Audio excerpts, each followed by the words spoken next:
Hello there, and welcome to Science for Sleep, the little corner of the universe where curiosity slows its pace. Thoughts soften their edges, and the night becomes a gentle place to wander through ideas instead of worries. Wherever you happen to be listening from right now, whether it is late evening with the lights turned low, early morning with the sky just beginning to shift colours, or some quiet moment in between, I am glad you found your way here. Before we drift too far into the stars, take a second to notice where you are. The room around you, the way you're sitting or lying down, the steady rhythm of your breathing. It is a small, calm point in a very large universe. Tonight, we are going to talk about something so enormous that even the word big feels a little underqualified. We're going to explore a place where light struggles to escape, where matter moves in ways that stretch the rules we're used to, and where distance itself starts to feel like a suggestion rather than a measurement. Our focus will be on a black hole called TON 618, a name that sounds more like a quiet code than one of the most massive objects ever discovered. And guiding our view tonight is a telescope that does not just look at the universe, but listens to its warmth, its dust, and its faint, ancient glow. The James Webb Space Telescope. Before we begin, let me ask you something simple and personal. What time is it where you are right now? Not just the number on a clock or a phone screen, but the feeling of the moment. Is it the kind of time that feels heavy with the day that just ended, or light with the promise of rest ahead? Are you listening from a city where the hum of distant traffic never fully fades, or from somewhere quieter, where the loudest sound might be the soft movement of air or a ticking clock in another room?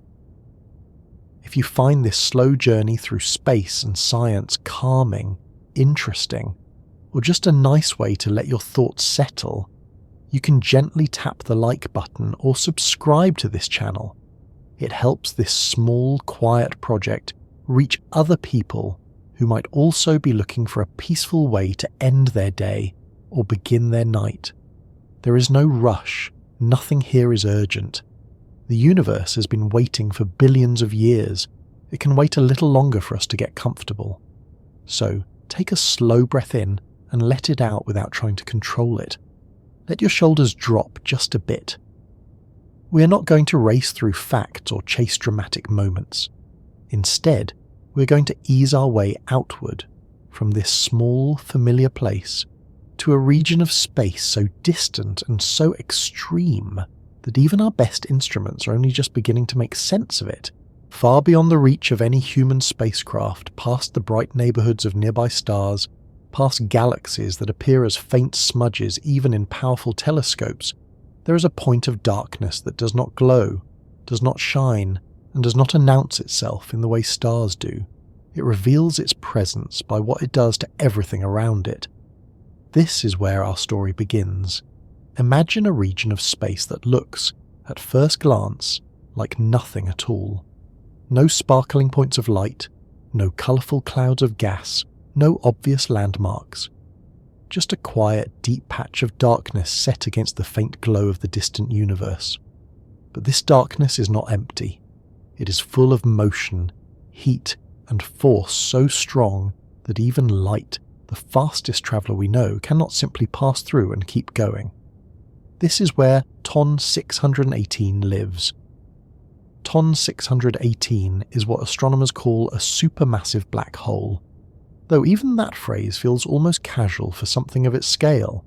It sits at the centre of a quasar, which is a type of galaxy core that shines so brightly it can outshine the entire galaxy around it.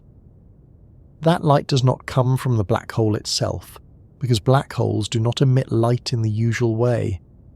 Instead, it comes from a vast disk of gas and dust that spirals around the black hole, heating up as it falls inward, glowing across enormous distances of space.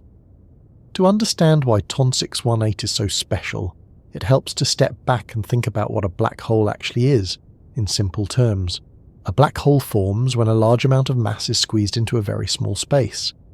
Gravity, which is the force that pulls things together, becomes so strong in that region that nothing can escape once it gets too close. Not light, not particles, not even information as far as we currently understand. There is a boundary around every black hole called the event horizon. This is not a physical surface like the ground beneath your feet. It is more like a point of no return. If something crosses that invisible line, it cannot come back out. From the outside, we can never see what happens beyond it.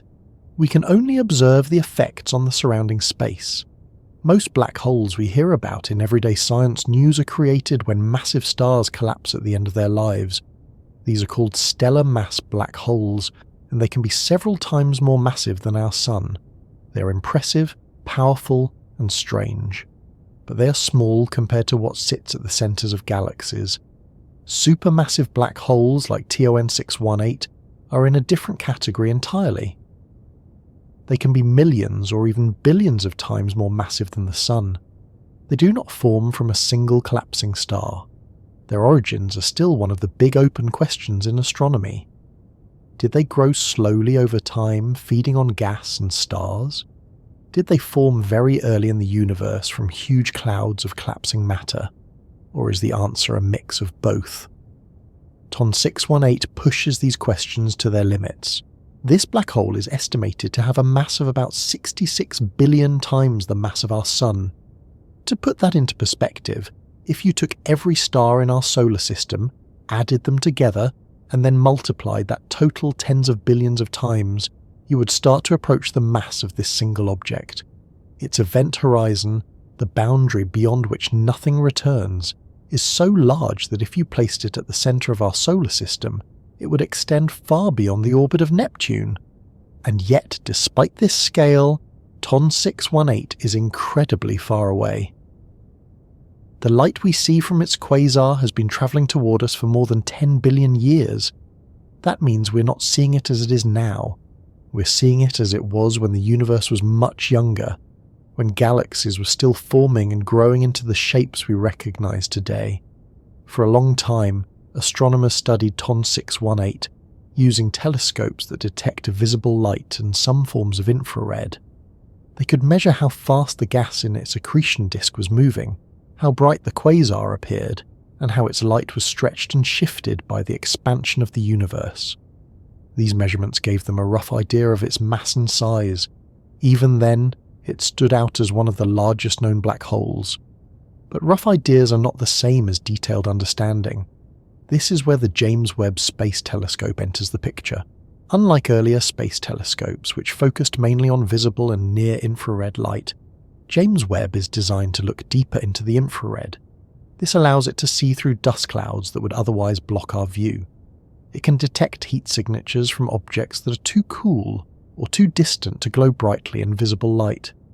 In a sense, it does not just see the universe, it feels it. When astronomers turned Webb's instruments toward distant quasars, like the one powered by TON 618, they were not just hoping for prettier pictures. They were looking for more precise data. They wanted to measure the structure of the gas and dust around the black hole, the way that material moves, the temperatures it reaches, and the way energy flows through this extreme environment.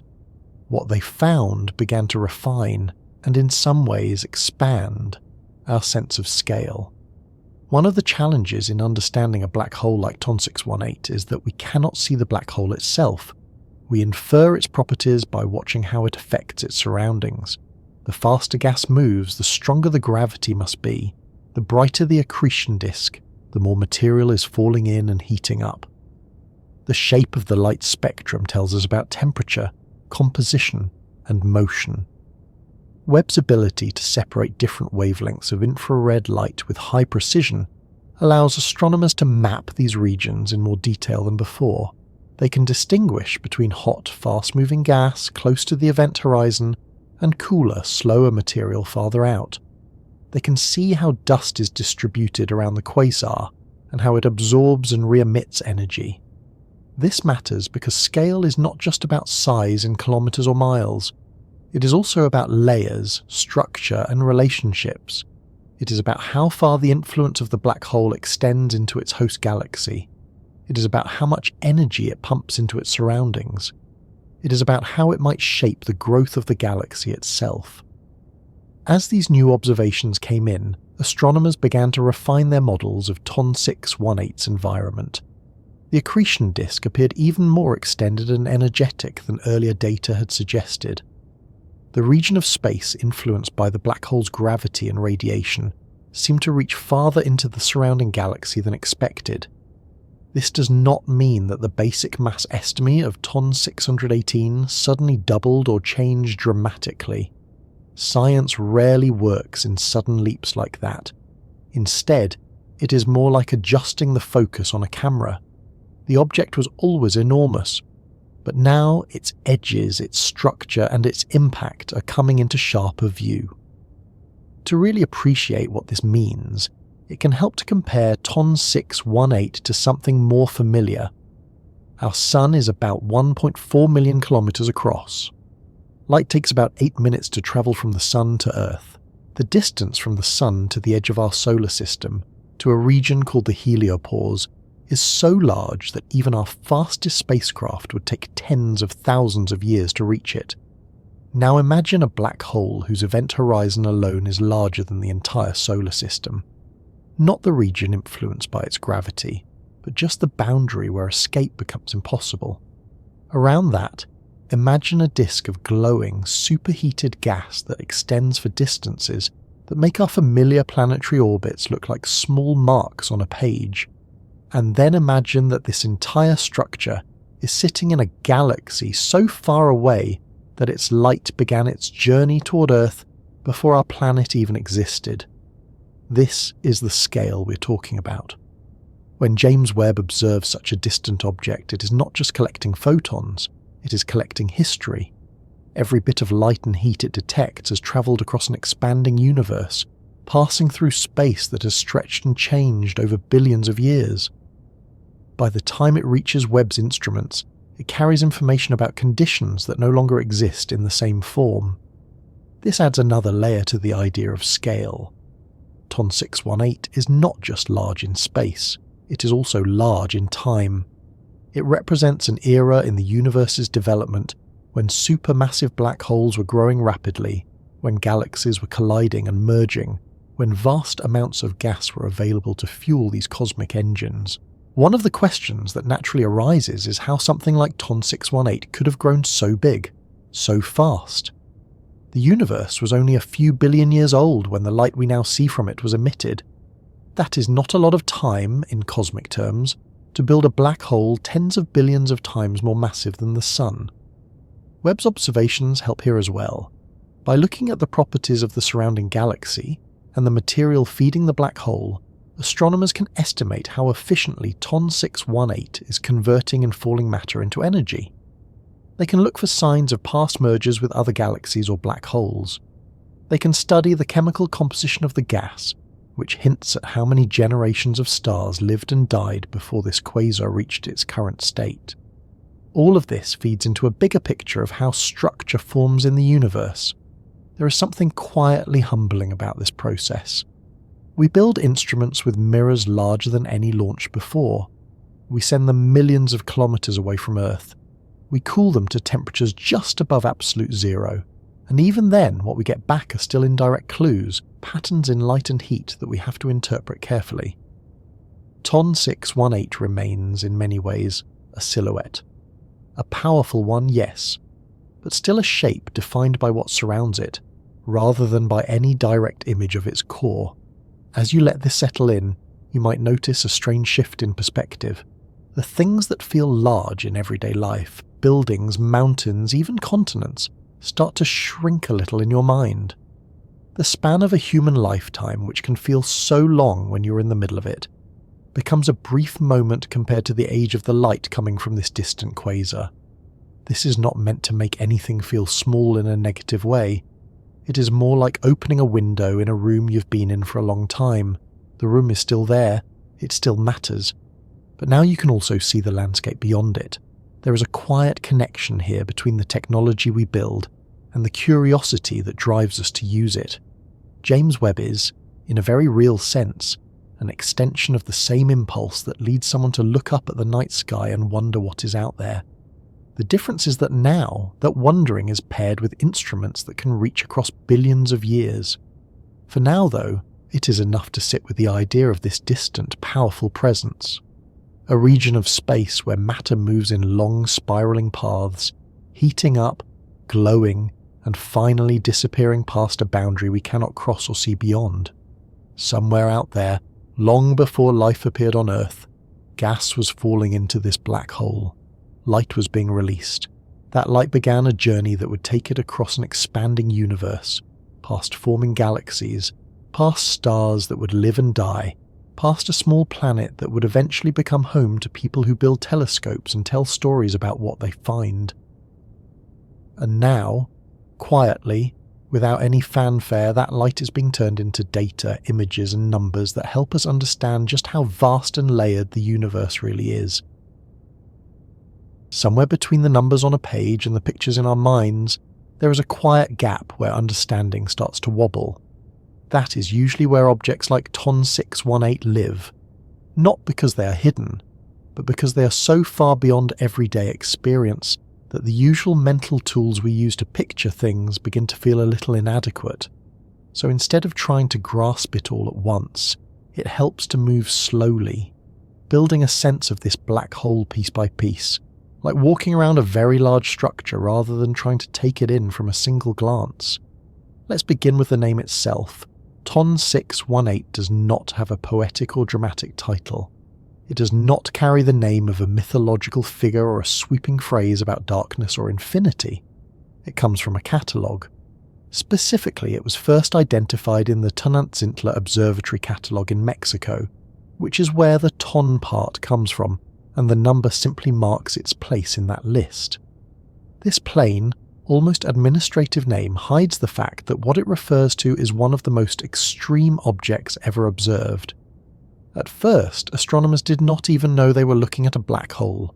What they saw was a quasar, a point of light in the sky that looked like a star through early telescopes but behaved very differently. Quasars are among the brightest objects in the universe. Some of them shine with the energy output of hundreds or even thousands of galaxies combined, and yet they are powered by something that itself does not emit light in the usual sense. This is one of the small but important paradoxes of black holes. On their own, they are dark. But the process of feeding them can light up the universe. In the case of TON 618, the quasar it powers is so luminous that it can be detected across billions of light years. The light we see from it today began its journey when the universe was less than a third of its current age. Back then, galaxies were closer together, gas was more abundant, and the conditions were right for black holes to grow quickly. To understand what makes TON 618 a colossus, we need to talk about how astronomers measure the mass of something they cannot see directly. There is no scale you can place under a black hole. There is no surface you can observe or boundary you can mark with a ruler. Instead, mass is inferred from motion. Everything near a massive object feels its gravity. The stronger the gravity, the faster nearby material has to move to avoid falling in.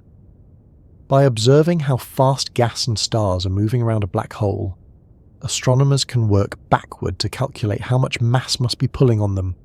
For TON 618, this is done by studying the light from its accretion disk, the vast rotating structure of gas and dust that spirals inward toward the event horizon. This disk emits light across a range of wavelengths. When that light is split into a spectrum, it reveals signatures of different elements and, crucially, how fast they are moving toward or away from us. This motion causes a shift in the light's wavelength, known as the Doppler effect. If the gas is moving toward us, the light is shifted slightly toward the blue end of the spectrum. If it is moving away, it shifts toward the red. By measuring the width of these spectral lines, astronomers can estimate the speed of the gas in the disk. Faster motion means stronger gravity. Stronger gravity means more mass. When these calculations were first applied to TON 618, the results were already staggering. Early estimates placed its mass at tens of billions of times that of the Sun. As methods improved and new data came in, those estimates were refined. but they remained in the same extraordinary range. Even among supermassive black holes, TON 618 stood near the top of the list. To give this some context, the black hole at the centre of our own galaxy, the Milky Way, has a mass of about 4 million suns. That is already considered supermassive. TON 618 outweighs it by a factor of more than 10,000. This difference is not just a matter of size, it represents a completely different scale of influence. The black hole in our galaxy quietly shapes the orbits of stars near the galactic centre. It does not dominate the entire Milky Way. It is one player among many in a vast system of stars, gas and dark matter. TON 618, by contrast, is thought to have a much more dramatic relationship with its host galaxy. The energy released by its quasar can heat and push away gas on galactic scales. This can slow or even stop star formation in large regions. In this way, the black hole does not just sit at the centre of its galaxy, it helps determine how that galaxy evolves. Now let's talk about the size of the event horizon, because this is where the numbers start to feel especially strange. The radius of a black hole's event horizon is directly related to its mass. For a non-rotating black hole, this is called the Schwarzschild radius. The formula is simple enough on paper. In practice, the results can be hard to picture. For a black hole with the mass of the Sun, the event horizon would be about 3 kilometers across.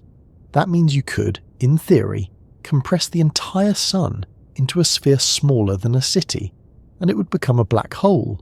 Scale that up to TON 618, and the event horizon becomes enormous. Its diameter is estimated to be on the order of hundreds of billions of kilometers. If you placed it at the centre of our solar system, its edge would extend far beyond the orbit of Pluto. This does not mean that space suddenly ends at that boundary. You would not see a solid surface or a glowing wall. You would cross the event horizon without noticing anything special at the moment you passed it. From your perspective, nothing would change immediately. From the outside, however, you would appear to slow down and fade as your light struggled to escape. The sheer size of this boundary is what earns TON 618 its reputation as a colossus. It is not just massive in terms of weight. It occupies an immense volume of space where the rules of motion and time are deeply altered. Another way to approach this is to think about the accretion disk. This is not a thin, flat ring like the ones around Saturn. It is a thick, turbulent structure, more like a swirling, glowing cloud shaped into a rough disk by rotation and gravity. For TON 618, this disk extends for distances that make the event horizon itself look small by comparison. The inner regions are incredibly hot, emitting intense radiation as gas falls inward and releases gravitational energy.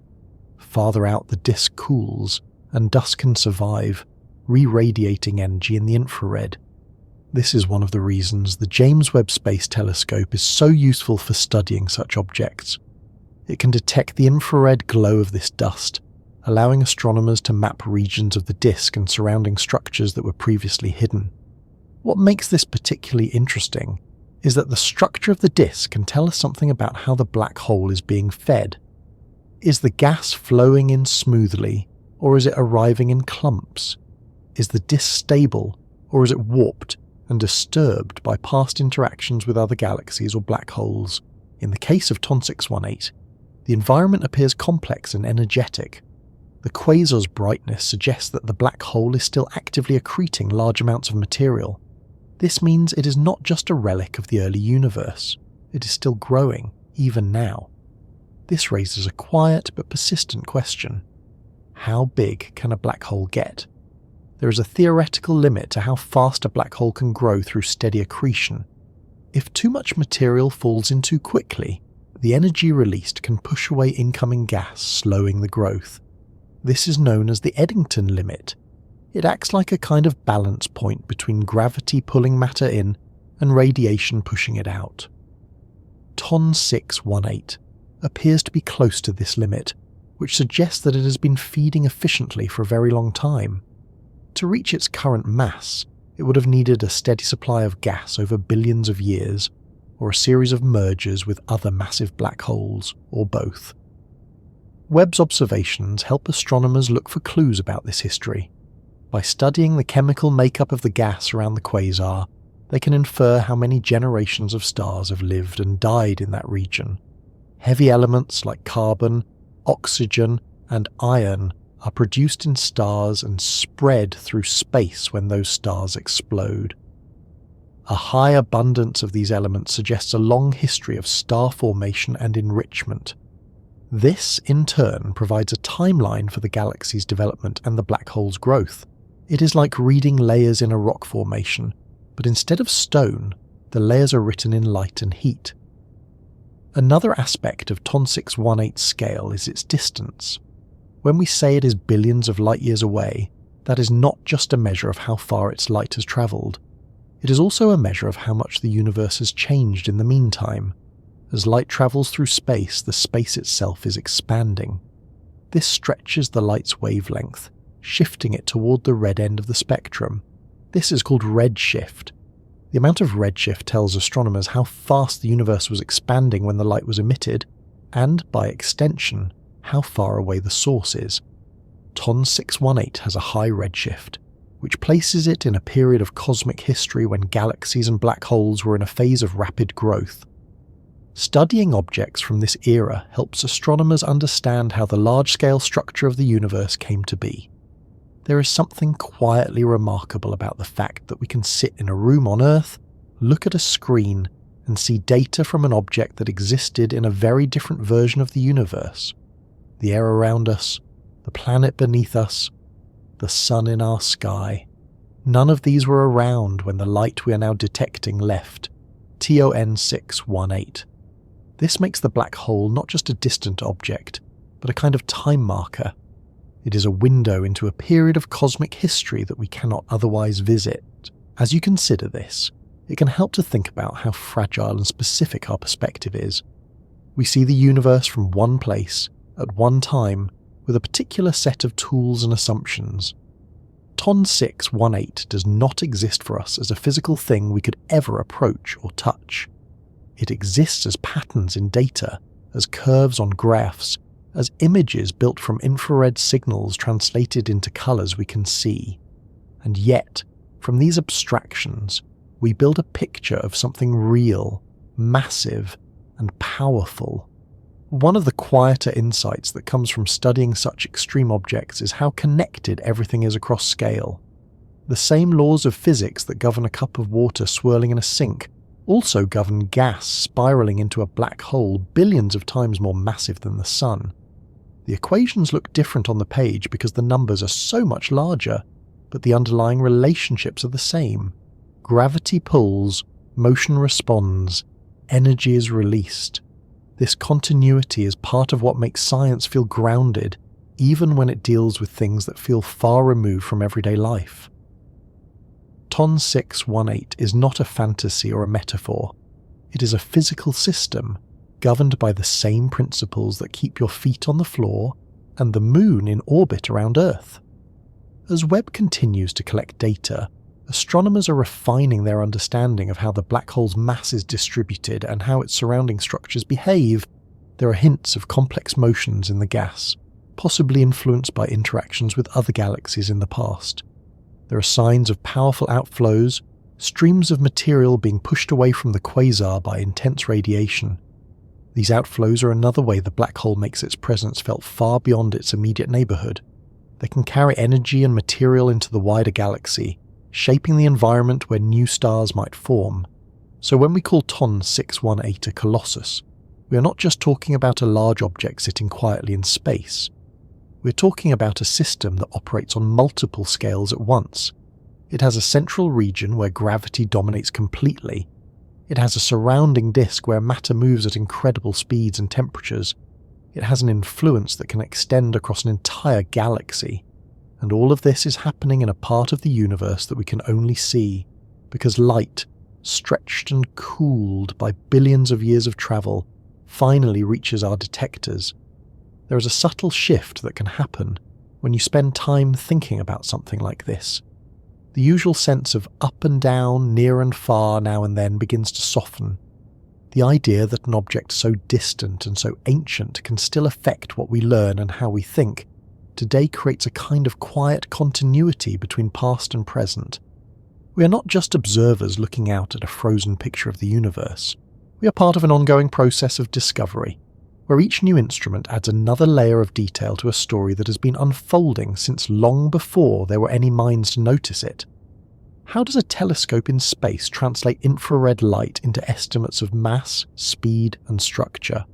What assumptions go into those models, and where do the uncertainties remain?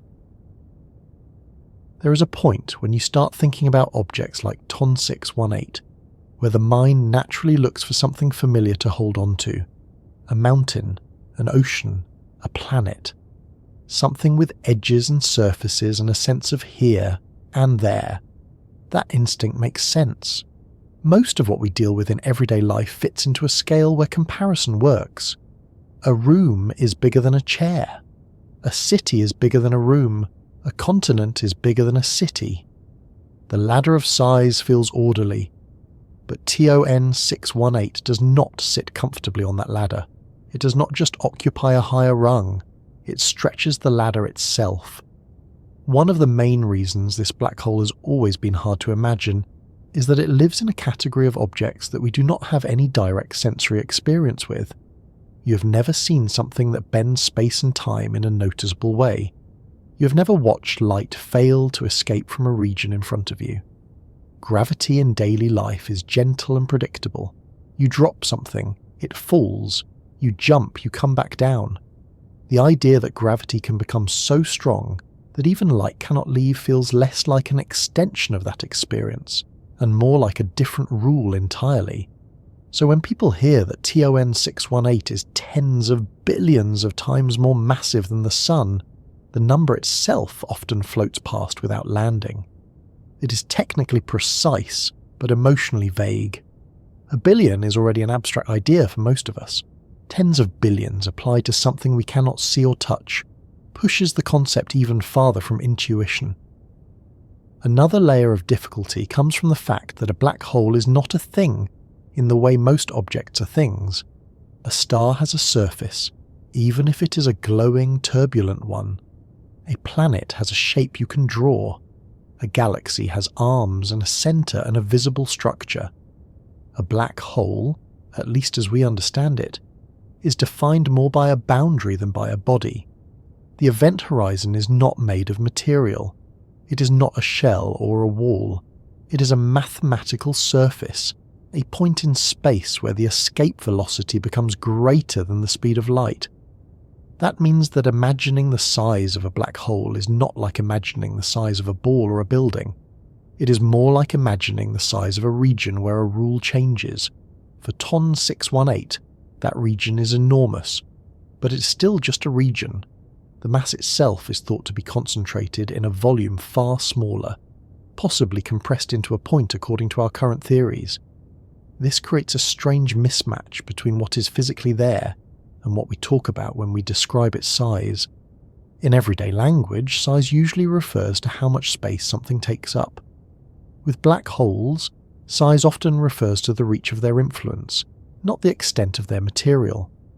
That is a subtle but important shift, and it makes mental pictures harder to build. There is also the challenge of distance. TON 618 is not just large. It is far away in a way that does not map neatly onto human experience. We're used to thinking in terms of kilometers or miles. Maybe on a more adventurous day we think in terms of the distance between Earth and the Moon, or Earth and the Sun. A light year, the distance light travels in a year, is already a step beyond that. About 9.46 trillion kilometers. That is a number that can be written down, but not really felt. TON 618 is billions of light years away. At that scale, distance stops being about travel time in any practical sense and becomes more like a measure of history. When you look at it, you're not just looking across space. You're looking back in time to an era when the universe itself was younger and structured differently. This adds another layer of abstraction. You're not imagining an object as it is now. You're imagining an object as it was long before you, or anyone else existed. That temporal separation can make the black hole feel more like a concept than a place. It is something inferred from data, reconstructed from signals that have crossed an evolving universe, rather than something that feels present in the same way the moon or the sun feels present. Even the tools we use to study TON 618 contribute to this sense of distance from everyday reality. The James Webb Space Telescope does not take pictures in the way a phone camera does. It detects infrared light and converts it into data. That data is processed, corrected, and often translated into colours that represent different wavelengths or intensities. The final images are not what it looks like in a simple sense. They are visualizations, designed to help human eyes and brains interpret patterns in radiation. So when you see a representation of a distant quasar or galaxy, you're not seeing a snapshot in the usual way. You're seeing a map of energy, carefully turned into something that fits our visual language. This makes the experience of learning about TON 618 one step removed from direct observation. It is always mediated, always filtered through instruments, models, and choices about how to present information. Another reason this black hole resists imagination is that it challenges our sense of scale in multiple directions at once. On the one hand, it is incredibly compact in terms of mass. All that material, tens of billions of suns worth, is thought to be concentrated into a region that, in some theoretical descriptions, has no volume at all. On the other hand, the region of space where its presence dominates, the event horizon and beyond, is vast. This combination of extreme density and extreme reach is not something we encounter anywhere else. A mountain is large because it is made of a lot of material spread over a wide area. A black hole is influential because it is made of a lot of material squeezed into a very small area.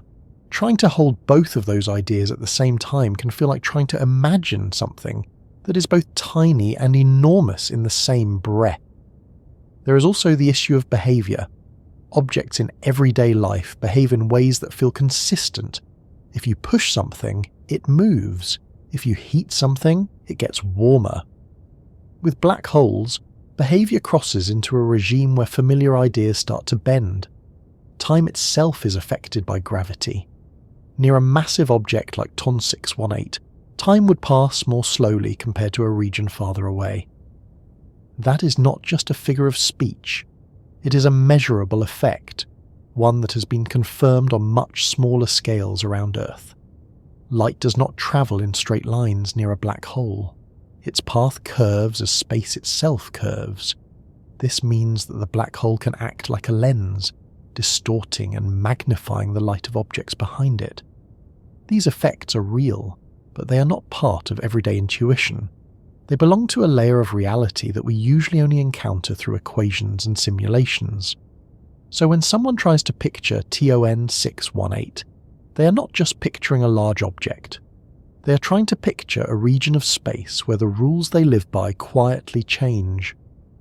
Another subtle difficulty comes from language itself.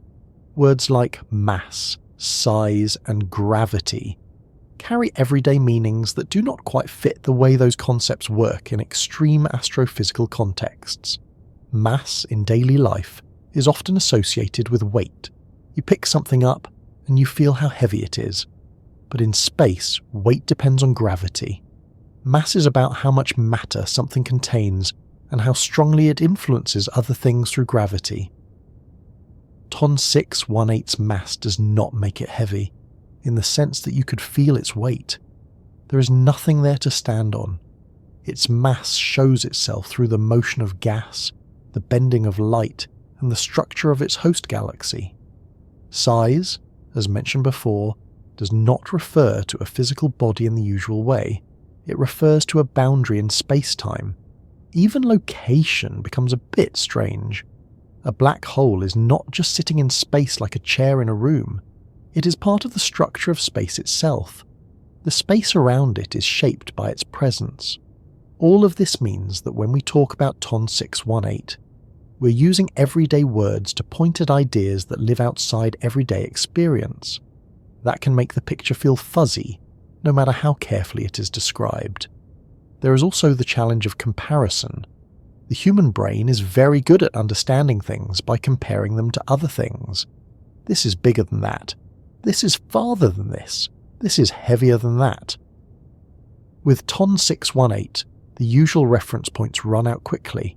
There are only a handful of black holes known to be in the same general class of mass. Even those are still estimates, with uncertainties and ongoing debates. So when we say TON 618 is among the largest known, we are not ranking it in a well-populated list. We are placing it near the top of a very short and still growing category. This can make its record-breaking status feel less concrete. It is not like comparing the height of mountains on Earth, where there are many to choose from and the differences can be measured precisely. It is more like comparing a few distant silhouettes in a fog and trying to decide which one is tallest. The fog, in this case, is made of limited data, vast distances, and complex models. Another aspect that makes TON 618 hard to imagine is how little of it we can ever directly observe. We do not see the black hole. We see the effects of the black hole on the material around it. That material is often in violent motion. Gas in the inner parts of the accretion disk can reach a significant fraction of the speed of light. Temperatures can rise to millions of degrees. Radiation can be intense enough to strip electrons from atoms and create powerful streams of charged particles. This is not a calm, static scene. It is a dynamic, energetic environment that changes over time.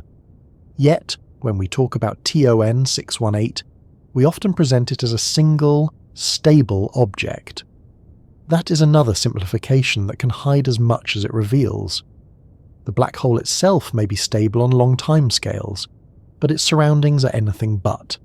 This contrast between a central region of extreme gravity and a surrounding region of intense motion and radiation can be hard to hold in a single mental image. It is like trying to picture a still point inside a storm that never quite settles. There is also the matter of scale within scale. The galaxy that hosts TON 618 is itself a massive structure, containing billions of stars, clouds of gas, and vast amounts of dark matter. That galaxy exists within a larger web of galaxies, connected by filaments of matter that stretch across millions of light years. So TON 618 is not just large in isolation. It is large within a system that is already unimaginably large. This nested structure can make the mind feel like it is constantly zooming in and out, never quite settling at a comfortable level of detail. One moment, you're thinking about the event horizon of the black hole, a boundary that could swallow entire solar systems. The next, you're thinking about the cosmic web, a structure so large that individual galaxies become small points within it. TON 618 sits somewhere in the middle of that range, linking the very small and the very large through gravity. Another reason this black hole has always been hard to imagine is that it touches on the limits of our current understanding. Black holes, especially at this scale, are places where our best theories, general relativity and quantum mechanics, do not fully agree. We can describe how gravity behaves around the black hole. We can model the motion of gas and light. But when it comes to what happens at the very centre, our equations break down. This means that part of TON 618 is not just unseen. It is, in a sense, unknown. We can make educated guesses, propose theories and run simulations, but we do not have a complete tested description of the physics at work in the most extreme regions. That uncertainty can make the object feel more like a mystery than a place. It is something that marks the edge of what we know, rather than something that fits neatly within it. There is also a psychological element to this. The human brain evolved to deal with environments on the scale of meters and kilometers, seconds and years. It did not evolve to deal with billions of years and billions of light years. When confronted with numbers and concepts at that scale, the brain often responds by turning them into symbols rather than experiences. Billions becomes a label rather than a quantity. Cosmic becomes a general category rather than a specific size. This is not a failure of intelligence. It is simply a reflection of the environments we are adapted to navigate. Learning about TON 618, then, often involves a kind of translation. Scientists translate data into models, communicators translate models into language, listeners translate language into mental images. At each step, something is simplified, something is emphasized, and something is left out. The result is a picture that is useful and meaningful but never complete. And yet, even with all these barriers to imagination, there is something about TON 618 that continues to draw attention. Part of it is the sheer extremity of the object. Part of it is the way it sits at the intersection of so many big questions. How did the first black holes form? How did they grow so large so quickly? How do they influence the galaxies around them? What happens to information that falls into them? How do space and time behave at their centres? TON 618 does not answer these questions by itself, but it provides a powerful test case. It is an example of what the universe can build when conditions allow for long-term, large-scale growth under the influence of gravity. As the James Webb Space Telescope and other instruments continue to observe it, the picture will likely become more detailed, and in some ways more complex. New features may be discovered, old assumptions may be revised, estimates may shift. This process of gradual refinement is part of what makes the object hard to pin down in the imagination. It is not a fixed target. It is a subject of ongoing study. There is a quiet parallel here between the way TON 618 resists simple description and the way the universe itself often does. We build stories, models, and images to make sense of what we find. Those tools work well within certain ranges, but when we push them to the extremes, they start to show their limits. Thinking about this black hole can, in a gentle way, highlight those limits. It can remind you that understanding is often a matter of approximation, not capture. We circle around an idea, adding details, refining perspectives, rather than grabbing hold of it all at once. How did early measurements shape the picture? What assumptions were built into those models? Where were the biggest uncertainties? Long before the James Webb Space Telescope ever unfolded its mirrors in the cold quiet of space, TON 618 already had a reputation. It was known as one of the giants, a black hole that appeared again and again in papers, charts, and lists of largest known. But what it meant to know something like that, at such a distance and at such a scale, was always a little more tentative than the confident phrasing suggested. The picture astronomers had of TON 618 before Webb was built from layers of indirect evidence. It was not a portrait. It was more like a sketch drawn from shadows, motions, and faint signals stretched thin by time and distance. To understand what that picture looked like, it helps to start with how TON 618 first entered the scientific record. It was identified in the mid-20th century as a bright point of light that did not behave like an ordinary star. Its spectrum showed strong emission lines, signatures of hot gas moving at high speeds. Its brightness did not fade the way a star's might if it were simply far away. Instead, it hinted at an enormous energy source. As the concept of quasars became clearer, TON 618 found its place among them.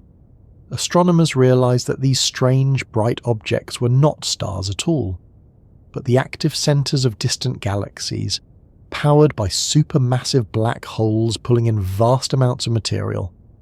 From that point on, TON 618 was studied through the tools available at the time, ground-based telescopes, and later space telescopes like Hubble, collected light in visible and near-infrared wavelengths. That light was split into spectra, analysed for shifts and shapes, and turned into estimates of speed, distance, and mass. The process was careful, but it always came with uncertainties. One of the main challenges was brightness. TON 618's quasar is extremely luminous. That sounds like it would make it easy to study, but in practice, brightness can be a double-edged sword.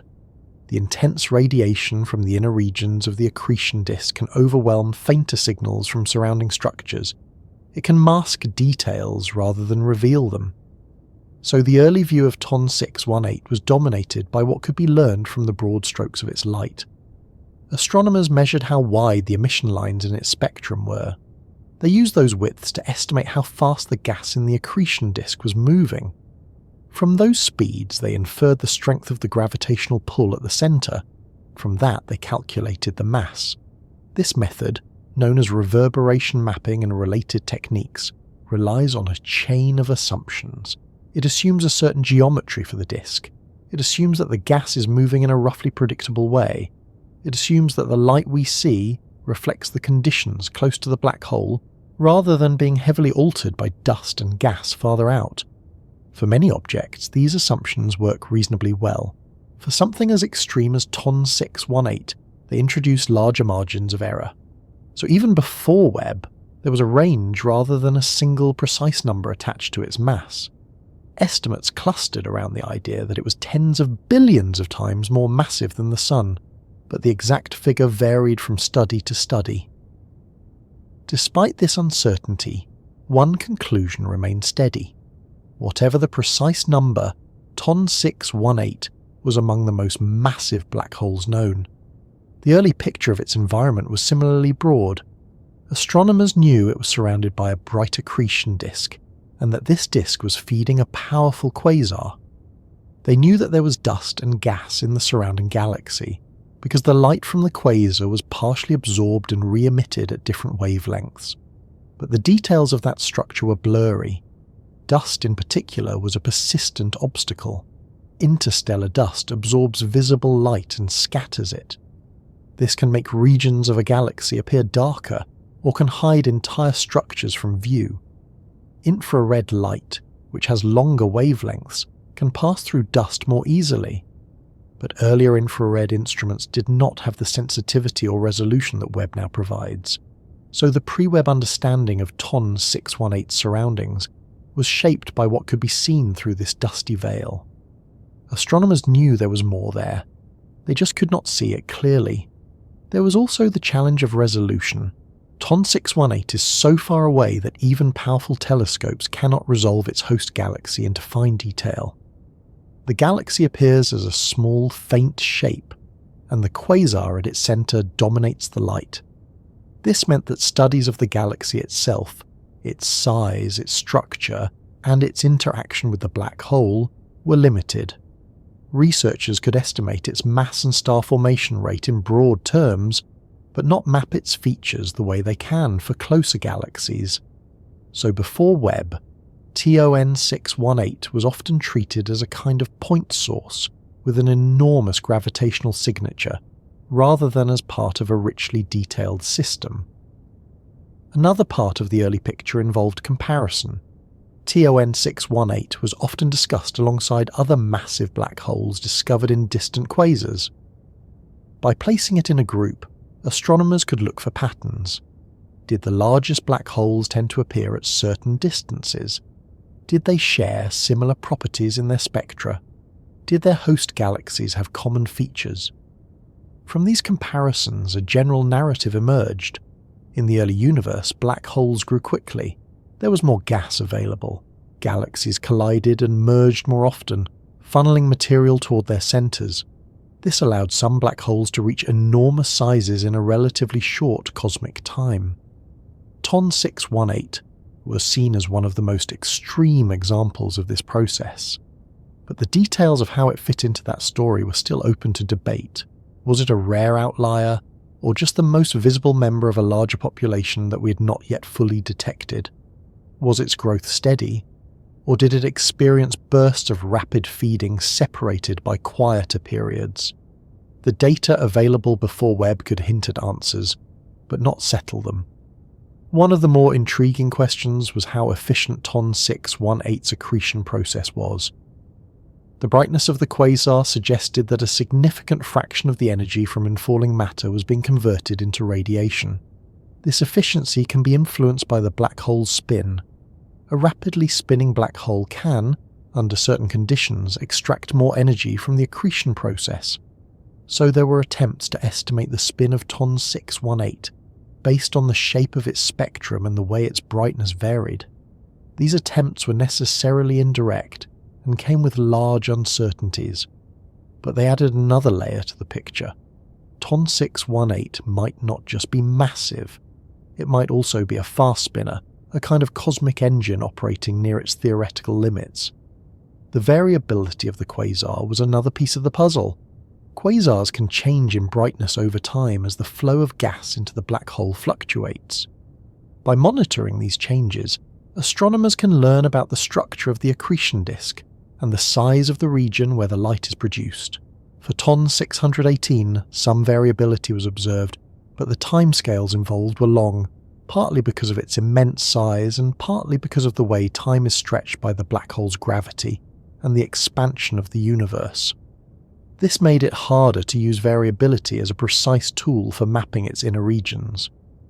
Another part of the pre-Webb understanding came from radio observations.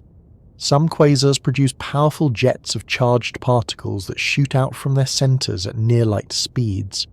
These jets can extend for hundreds of thousands of light-years and are visible in radio wavelengths.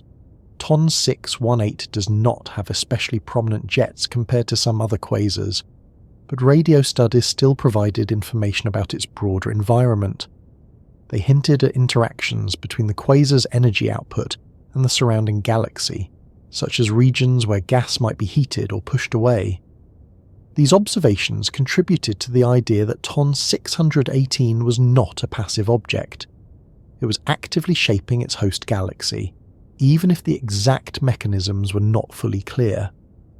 So by the time Webb was launched, the general outline of TON 618 was something like this. It was a distant quasar, located billions of light-years away, shining brightly from the center of a galaxy in the early universe.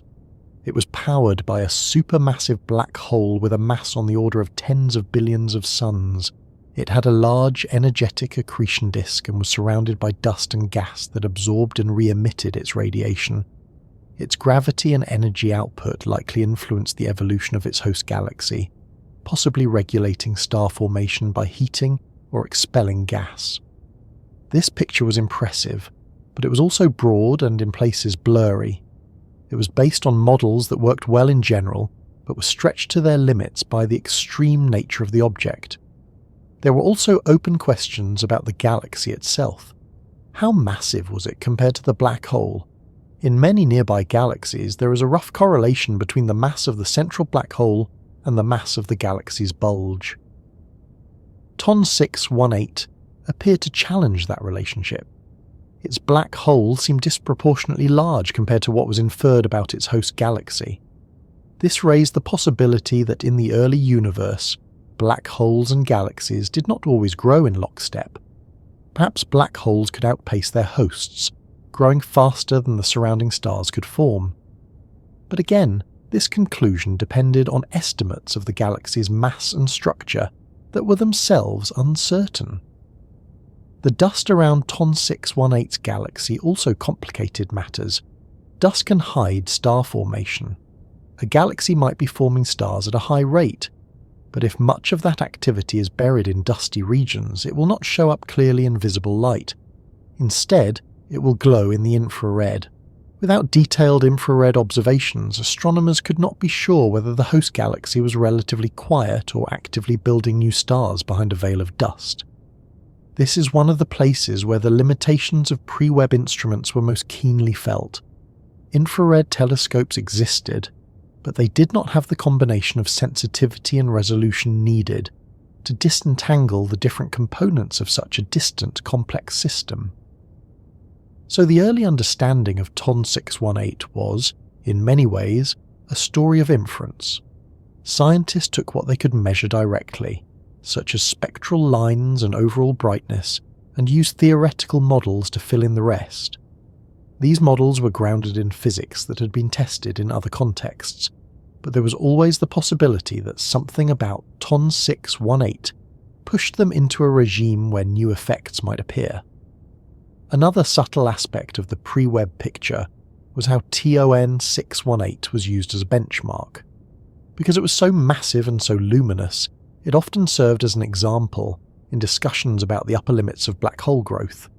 If models could explain how TON 618 formed, they were considered robust. If not, the models might need revision. In that sense, TON 618 was not just an object of study. It was a test case for broader theories about how structure forms in the universe. Yet despite its importance, much of what was said about it carried a quiet caveat. Phrases like estimated mass and likely structure and suggests that appeared frequently in the literature. This was not a sign of weakness. It was a reflection of the reality of working at the edge of observational capability. Science at this scale often advances by narrowing uncertainties rather than eliminating them entirely. There was also an awareness that selection effects might be at play. TON 618 was easy to detect because it was bright. That did not necessarily mean it was the most massive black hole in the universe. It might simply be one of the easiest to observe.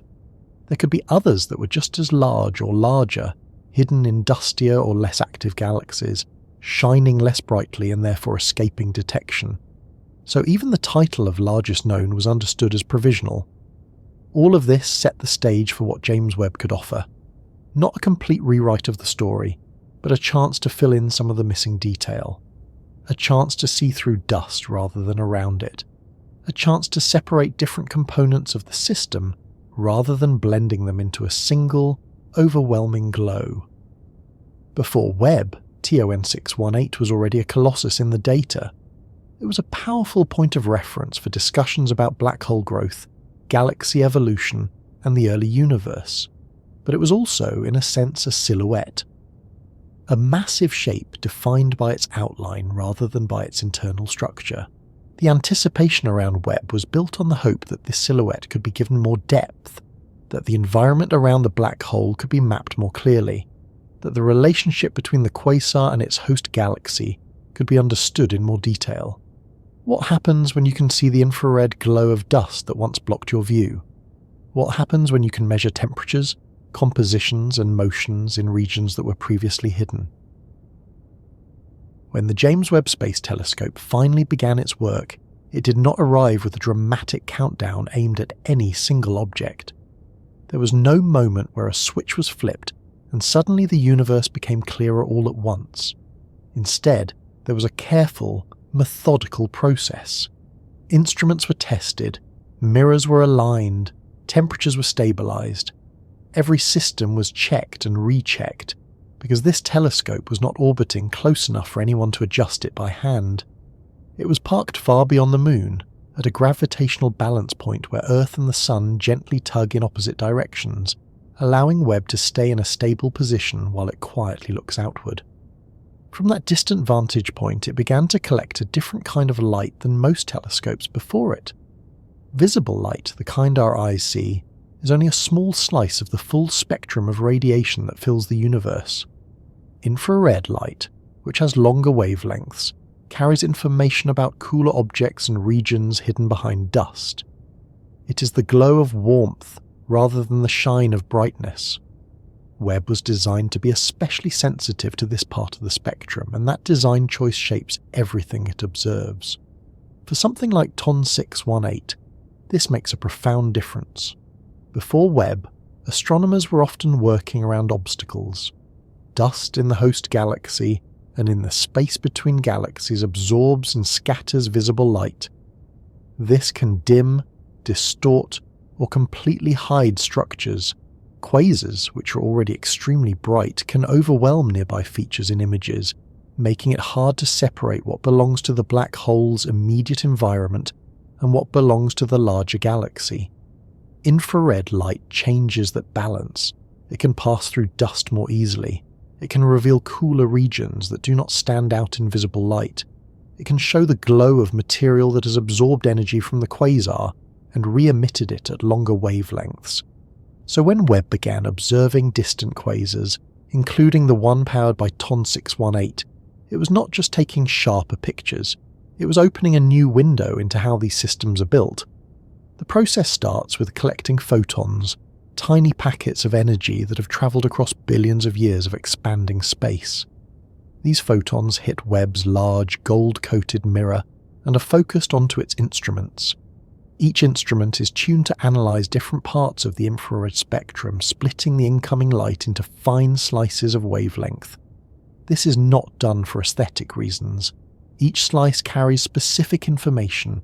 Certain wavelengths are associated with particular elements and molecules. Others reveal temperature. Some show how fast material is moving toward or away from the telescope. By combining these pieces, astronomers can build a layered understanding of what is happening in regions that cannot be seen directly. In the case of TON 618, one of the first things Webb helped clarify was the structure of the dust and gas around the quasar. Earlier observations hinted at large amounts of dust, but they could not map its distribution in detail. Webb's sensitivity allowed researchers to see where that dust was concentrated, how warm it was, and how it was arranged around the central engine. This matters because dust is not just a passive veil. It plays an active role in how energy moves through a galaxy. When intense radiation from the accretion disk hits dust grains, those grains heat up and then release that energy in the infrared. This can create a kind of glowing halo around the quasar. By measuring the shape and intensity of that infrared glow, astronomers can estimate how far the influence of the black hole's energy extends into the surrounding galaxy. Webb's data suggested that this region was extensive. The quasar's energy was not confined to a small central zone. It was affecting gas and dust across large scales, potentially shaping the conditions for star formation far from the black hole itself. Another area where Webb provided new clarity was in separating different components of the system. The light from a quasar is a mixture of contributions from several sources. There is the hot, inner part of the accretion disk. There are cooler outer parts of the disk. There is dust in a roughly torus-shaped structure around the center. There is starlight from the host galaxy. In earlier observations, these components often blended together. Webb's spectral resolution allowed astronomers to tease them apart more effectively. By looking at how the brightness changed across different wavelengths, they could identify which parts of the signal came from hot gas close to the black hole and which came from cooler material farther out. This separation is important for refining mass estimates. The motion of gas in the inner regions of the accretion disk is what provides the strongest clue about the black hole's gravitational pull. If light from outer, slower moving regions is mixed in, it can blur the picture and introduce errors. By isolating the contribution from the innermost regions more cleanly, Webb's data helps tighten the range of possible mass values. It does not eliminate uncertainty, but it narrows it. Another contribution comes from Webb's ability to detect specific molecular signatures in the infrared. Molecules like carbon monoxide and water vapor have characteristic absorption and emission lines in this part of the spectrum. These lines can reveal the presence and movement of cold gas in and around the galaxy. For TON 618, this provides a way to study the raw material for star formation. If large reservoirs of cold gas are present, the galaxy might be actively forming new stars.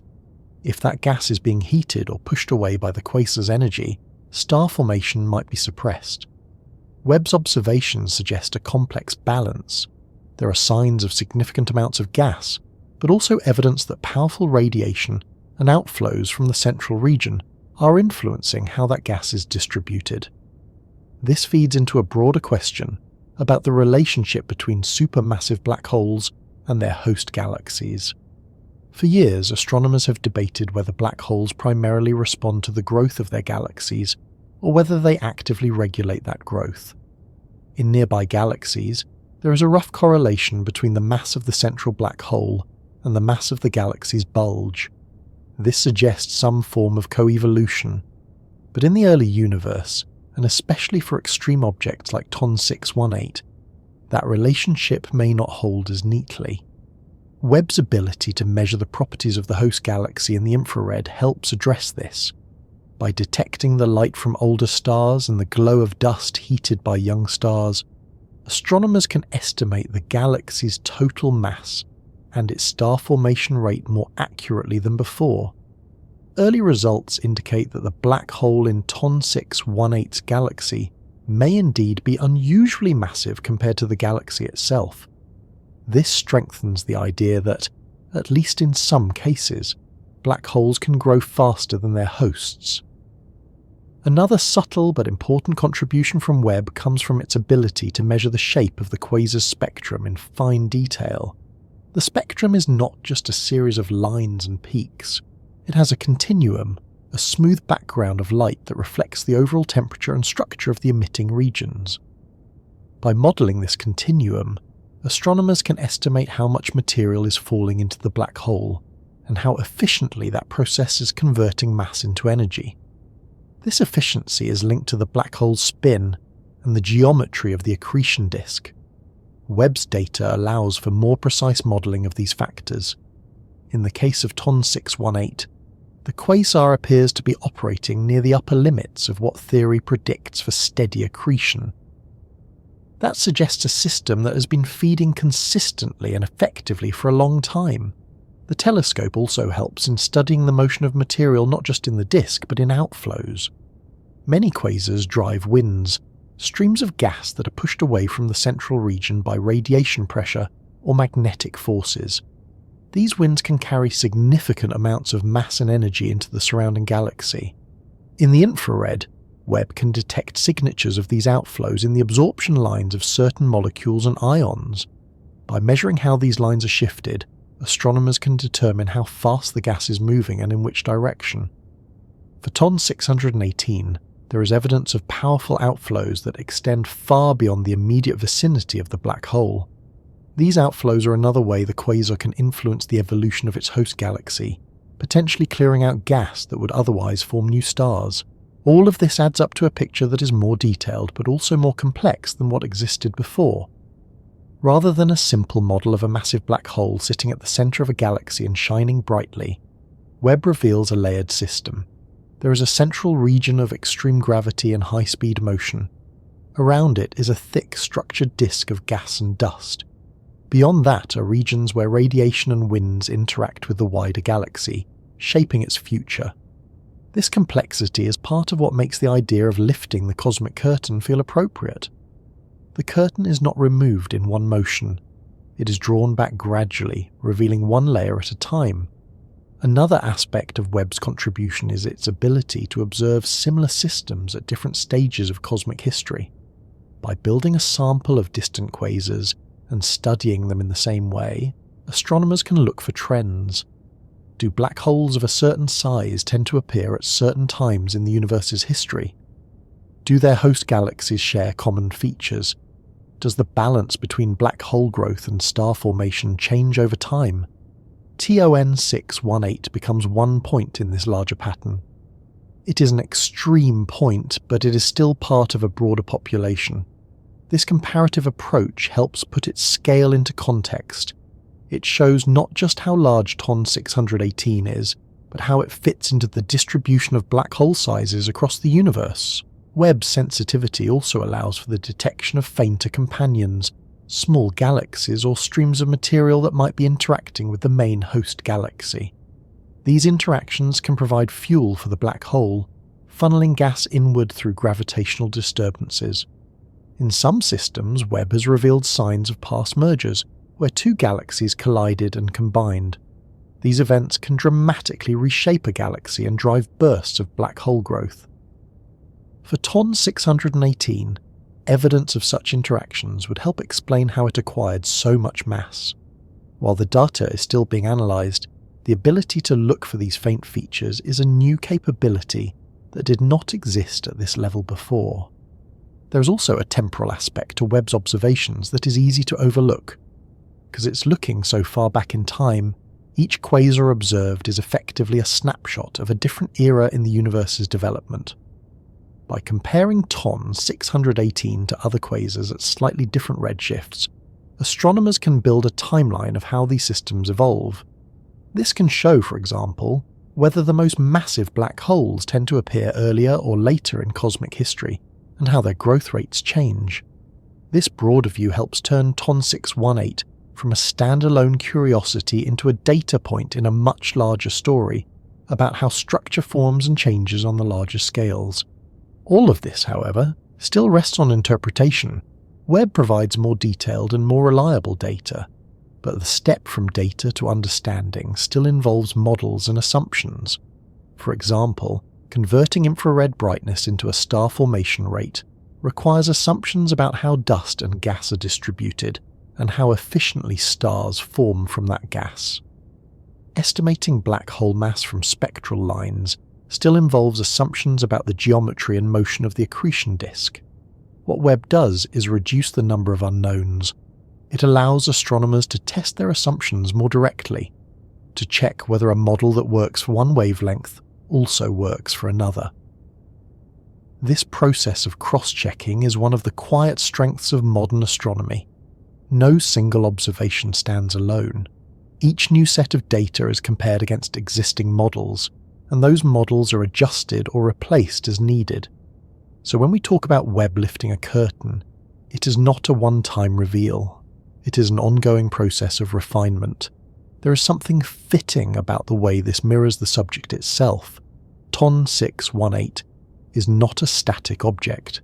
It is a dynamic system, constantly changing as it feeds, radiates, and interacts with its surroundings. Our understanding of it is also dynamic, changing as new tools and new ideas come into play. As Webb continues to observe, the picture of TON 618 will likely continue to evolve. New features may be identified, measurements may become more precise, theories about how such a massive black hole formed and grew may be adjusted. What remains steady is the sense that this object sits at the far edge of what we can currently study. It is a kind of benchmark, a system that tests the limits of our instruments and our models. There is a quiet satisfaction in that. Not because it means we have reached a final answer, but because it means there is still more to learn. There is a quiet assumption most of us carry without thinking about it, that seeing is the same as knowing. If something is visible, then it is understood. If it is hidden, then it remains a mystery. In everyday life, that idea often works well enough. Turn on a light in a dark room and suddenly the furniture, the walls, and the floor fall into place.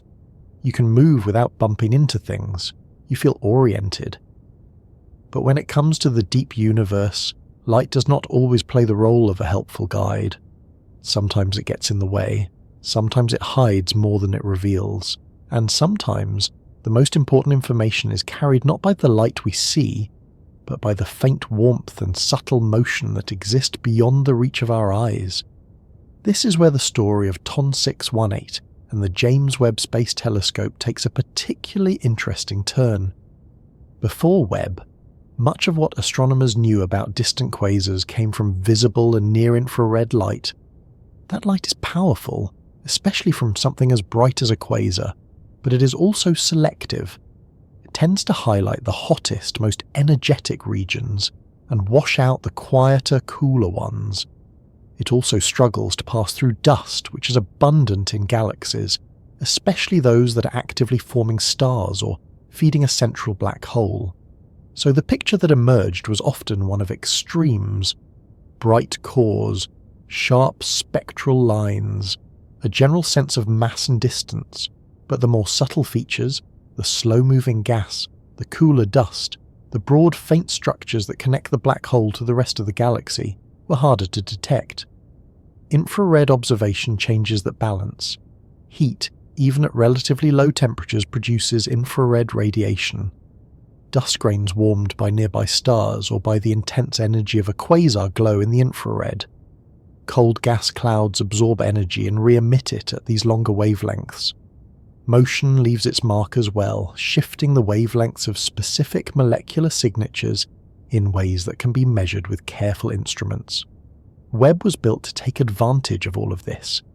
Instead of relying on the sharp, bright signals of visible light, it listens for the softer, more spread-out hum of infrared radiation. This allows it to trace the presence of material that would otherwise remain hidden behind veils of dust or lost in the glare of a quasar's core. For TON 618, this approach opens up an entirely different view of the system. One of the first things to consider is dust itself. In astronomy, dust is not like the dust that settles on a shelf. It is made of tiny grains of carbon, silicates, and other elements, often smaller than a grain of sand. These grains form in the outer layers of stars and are spread through space when those stars shed material or explode. In a galaxy, dust tends to collect in clouds and lanes, often mixed with gas. It plays a crucial role in star formation by helping gas cool and collapse into new stars, but it also blocks visible light. When you look at a dusty region in visible wavelengths, you often see dark patches or obscured areas where stars and structures are hidden. In the host galaxy of TON 618, dust is abundant. This is not surprising. The early universe was a busy place. Stars were forming at high rates, and galaxies were colliding and merging, stirring up gas and dust and concentrating it in central regions. The quasar itself adds to this complexity. The intense radiation from the accretion disk can heat dust and even destroy it in the very inner regions, while leaving cooler dust farther out intact. So instead of a simple, uniform distribution, the dust around TON 618 is arranged in layers and structures. There is likely a thick, roughly donut-shaped region of dust around the central black hole, often referred to as a torus. Beyond that, there are dust clouds scattered through the wider galaxy. Visible light struggles to penetrate this environment. Infrared light, with its longer wavelengths, passes through more easily. When Webb observes this region, it can detect the glow of dust at different temperatures. Hotter dust near the quasar shines more brightly at shorter infrared wavelengths. Cooler dust farther out emits at longer wavelengths. By measuring the intensity of light across this range, astronomers can build a temperature map of the dust. This temperature map is not just a curiosity. It reveals how energy from the quasar is distributed through the galaxy. If dust far from the center is warmer than expected, it suggests that the quasar's radiation is reaching and heating those regions. If some areas remain cool, it might indicate shielding by denser dust clouds, or a geometry that blocks the radiation's path. In the case of TON 618, the data suggests that the quasar's influence extends across large regions of the host galaxy. The dust is not just warm near the center, there are signs of heating at significant distances, implying that energy is being carried outward, either by radiation, by winds, or by a combination of both. This brings us to motion. Motion in space does not announce itself in obvious ways. You do not see arrows pointing in the direction gas is flowing. Instead, you infer motion by looking at how light changes. Certain molecules absorb and emit light at very specific wavelengths. Carbon monoxide, for example, has a set of well-known infrared lines. When a cloud of gas containing carbon monoxide moves toward or away from the observer, those lines shift slightly in wavelength due to the Doppler effect. By measuring these shifts across different parts of a galaxy, astronomers can build a picture of how gas is moving. Is it rotating? Is it falling inward? Is it being pushed outward in a wind? Webb's sensitivity allows it to detect these molecular signatures even in very distant galaxies. For TON 618, this means that researchers can look for evidence of large-scale gas flows associated with the quasar. The presence of outflows is particularly important. A powerful quasar can drive winds that push gas away from the center of the galaxy. These winds can carry energy and momentum into the surrounding environment, heating gas and sometimes ejecting it entirely from the galaxy's gravitational pull. If enough gas is removed or heated, star formation can slow down or stop. In this way, the black hole can indirectly regulate the growth of its host galaxy. Infrared observations provide one of the best ways to detect these outflows in dusty distant systems. The gas in these winds can be traced by shifted absorption and emission lines. The width of these lines can also indicate how turbulent or fast-moving the gas is. For TON 618, Webb's data points to complex motion in the surrounding gas. There are signs of both rotation and outward flow. This suggests a dynamic environment where material is not just falling into the black hole, but also being pushed back out into the galaxy. This back and forth exchange of matter and energy is part of what makes the system so interesting. It is not a one-way street where everything simply disappears into the black hole. It is a continuous interaction, with feedback loops that connect the smaller scales near the event horizon to the larger scales of the galaxy. Heat plays a role here as well. Gas near the black hole is heated to extreme temperatures by friction and compression as it spirals inward. This hot gas emits radiation that can heat surrounding material. Some of that energy can also be transferred mechanically through winds and jets. By mapping the temperature of gas and dust at different distances from the centre, astronomers can infer how energy flows through the system. Webb's ability to detect faint infrared emission from cooler regions makes it possible to see this energy gradient. You can trace a path from the blazing inner disk, through warmer dust in the torus, out to cooler dust and gas in the wider galaxy. This layered structure is a key part of understanding the true scale of TON 618's influence. The black hole itself may occupy a relatively small region, but the effects of its activity spread across a much larger volume of space. Another subtle aspect of seeing where light fails is the ability to study regions that are completely hidden in visible wavelengths. There can be dense clumps of dust and gas that block almost all optical light.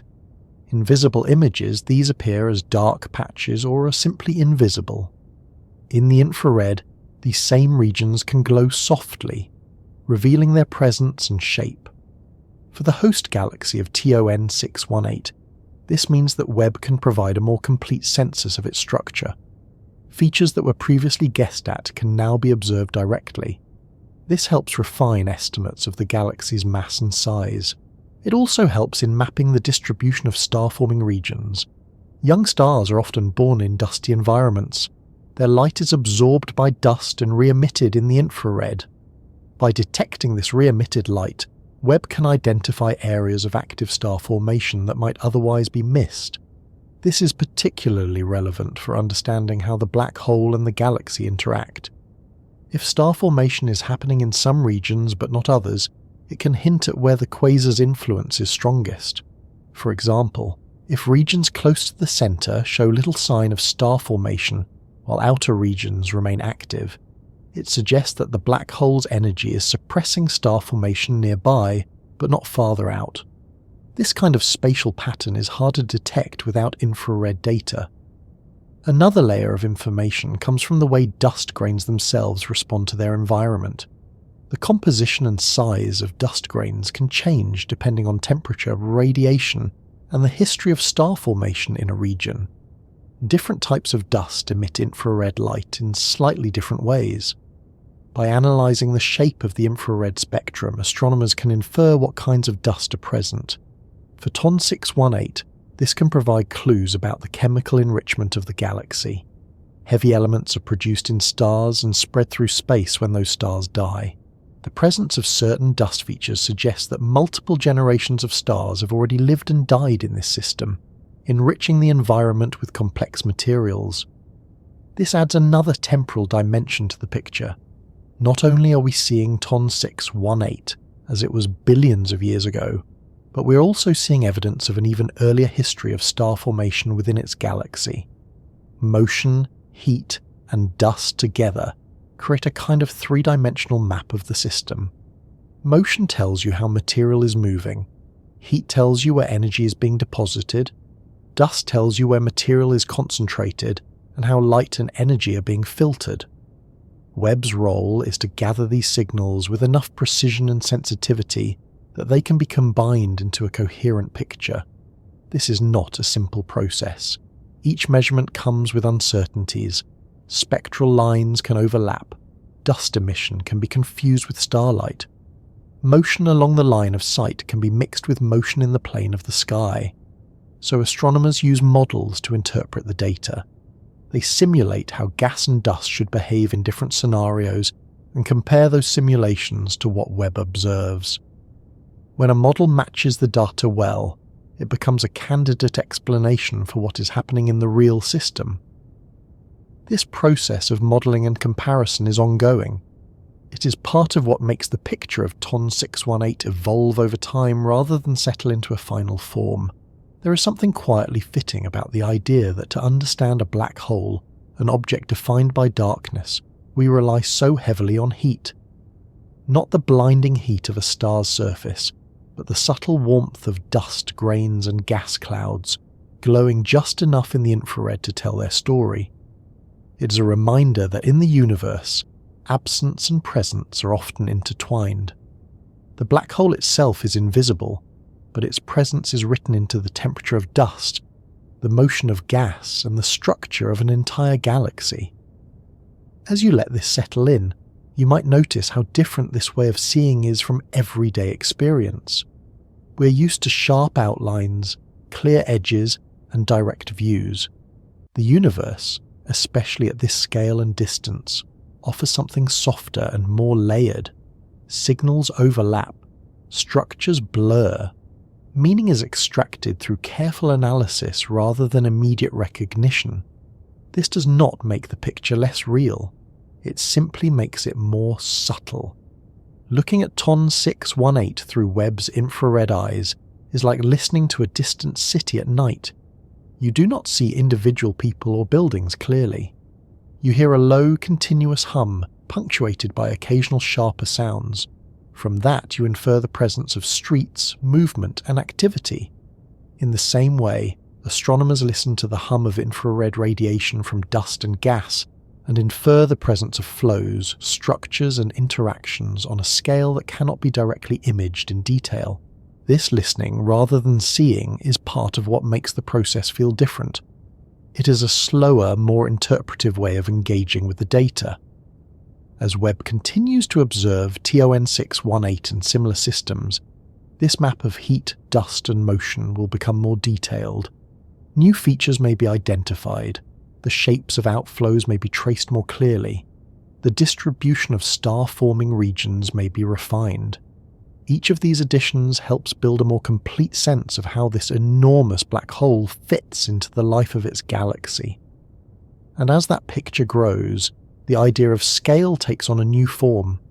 It is not just about how large the black hole is in terms of mass or size, it is about how far its influence reaches, how deeply it reshapes its surroundings, and how many layers of interaction connect its central gravity to the broader structure of the galaxy and beyond.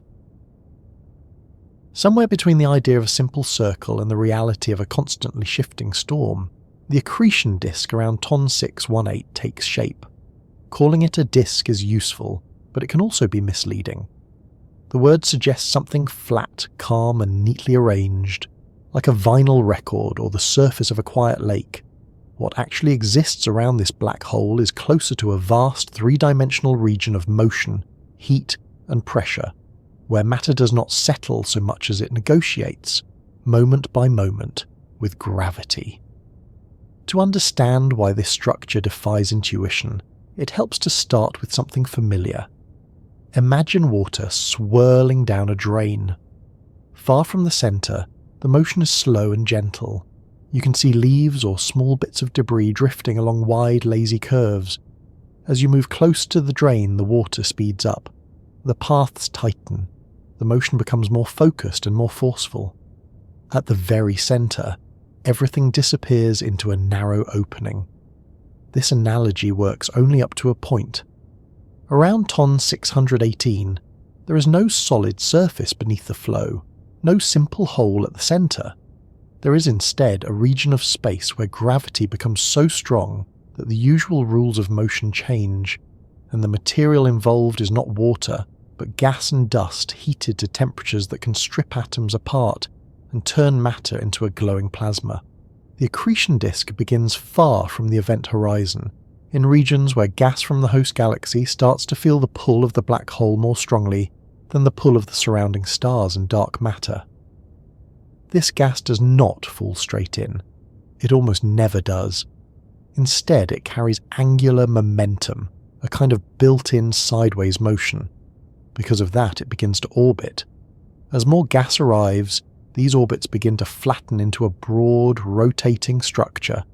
Collisions between particles and interactions between different streams of gas cause energy to be lost as heat.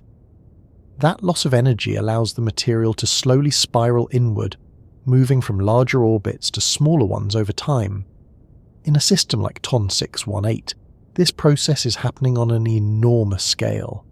The outer regions of the disk can be light years across.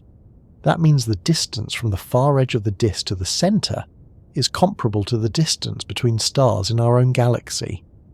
Within this vast structure, conditions vary dramatically. Far from the black hole, the gas is relatively cool by cosmic standards. It may be only a few hundred or a few thousand degrees. Dust grains can survive here, mixed in with the gas. These regions glow primarily in the infrared. As material moves inward, it speeds up. The gravitational pull becomes stronger. Friction and compression heat the gas to tens of thousands, then millions of degrees. Dust grains are destroyed. Atoms are stripped of their electrons.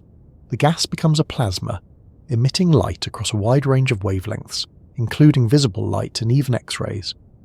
This gradual change in conditions creates a layered structure, not in neat, uniform bands, but in overlapping zones that shift and ripple as the flow of material changes. One of the reasons this is hard to picture is that nothing in everyday experience behaves quite like this. We're used to thinking of disks as solid, or at least stable, a spinning top, a wheel, a record. They rotate, but they keep their shape. An accretion disk is not a solid object. It is more like a crowd of individual particles, each following its own path, interacting with neighbours through collisions, magnetic fields, and pressure. The overall shape emerges from these countless small interactions rather than from any rigid structure. Magnetic fields play a surprisingly important role here. The gas in the disk is often ionized, which means it carries electric charges. Moving charge particles create and respond to magnetic fields. These fields can tangle, stretch, and reconnect, transferring energy and momentum through the disk. This magnetic activity is one of the main drivers of what is called viscosity in the disk. In everyday terms, viscosity is a measure of how thick or resistant to flow a fluid is. Honey is more viscous than water. In an accretion disk, viscosity is not caused by the stickiness of the gas, but by turbulent motions and magnetic interactions that allow angular momentum to be transferred outward. This outward transfer of angular momentum is what allows material to move inward. Gas in the inner parts of the disk gives up some of its angular momentum to gas farther out, slowing down and spiraling closer to the black hole. The outer gas in turn speeds up and moves outward slightly. So the disk is not just a one-way flow toward the centre. It is a complex two-way exchange of energy and momentum across its entire structure. In a system as massive as TON 618, these processes operate on scales and energies that push the limits of current models. The disk is so large and so luminous that small changes in the rate of inflow can have dramatic effects on the amount of energy released. This brings us to one of the most counterintuitive aspects of accretion disks. They are not just a way for matter to fall into a black hole, they are also one of the most efficient energy-producing systems in the universe. When matter falls into a gravitational well, it loses potential energy. That energy has to go somewhere. In an accretion disk, much of it is converted into heat and radiation before the material ever crosses the event horizon. For TON 618, the amount of energy released in this process is staggering. The quasar powered by this disk can outshine entire galaxies, and yet the black hole itself remains dark. The light we see is the last signal sent by matter before it disappears. This creates a strange inversion of expectations. The brightest part of the system is not the central object, it is the swirling, doomed material around it. Another layer of complexity comes from the fact that the disk is not necessarily aligned in a simple way with the rest of the galaxy. The gas that feeds the disk can arrive from different directions, especially if the host galaxy has experienced mergers or interactions with other galaxies. This can lead to warps and twists in the disk. Different regions can be tilted at slightly different angles. Over time, gravitational and magnetic forces tend to smooth these differences out, but the process can be slow and uneven. In observations of distant quasars, there are hints of such warped structures. The light we receive can show signatures that suggest the disk is not a perfectly flat, symmetrical shape. For TON 618, This means the disk is likely a dynamic, evolving structure rather than a static one. Its shape and orientation may change over time as new material flows in and as the black hole's own spin influences the surrounding space. Speaking of spin, this is another factor that defies simple intuition. Black holes can rotate. In fact, many are thought to spin very rapidly, carrying enormous amounts of angular momentum. A spinning black hole drags space itself around with it, an effect known as frame dragging. This means that the paths available to matter in the accretion disk are altered. Orbits can become more stable closer to the event horizon if the disk rotates in the same direction as the black hole's spin. If it rotates in the opposite direction, the stable region is pushed farther out. For a black hole as massive as TON 618, this effect operates on a huge scale. The inner edge of the disk, the point where stable orbits end and material plunges inward, depends on the black hole's spin. This, in turn, affects how much energy can be extracted from the infalling matter. If the black hole is spinning rapidly and the disk is aligned with that spin, the system can be especially efficient at converting mass into radiation. This could help explain the extreme brightness of TON 618's quasar. But measuring spin at such a distance is difficult. It relies on subtle features in the spectrum of the emitted light and on models of how the inner disk behaves. Webb's data can help refine these models, but the picture remains one of probabilities and ranges rather than precise values. Another intuitive hurdle is the thickness of the disk. In simple drawings, accretion disks are often shown as thin, flat rings.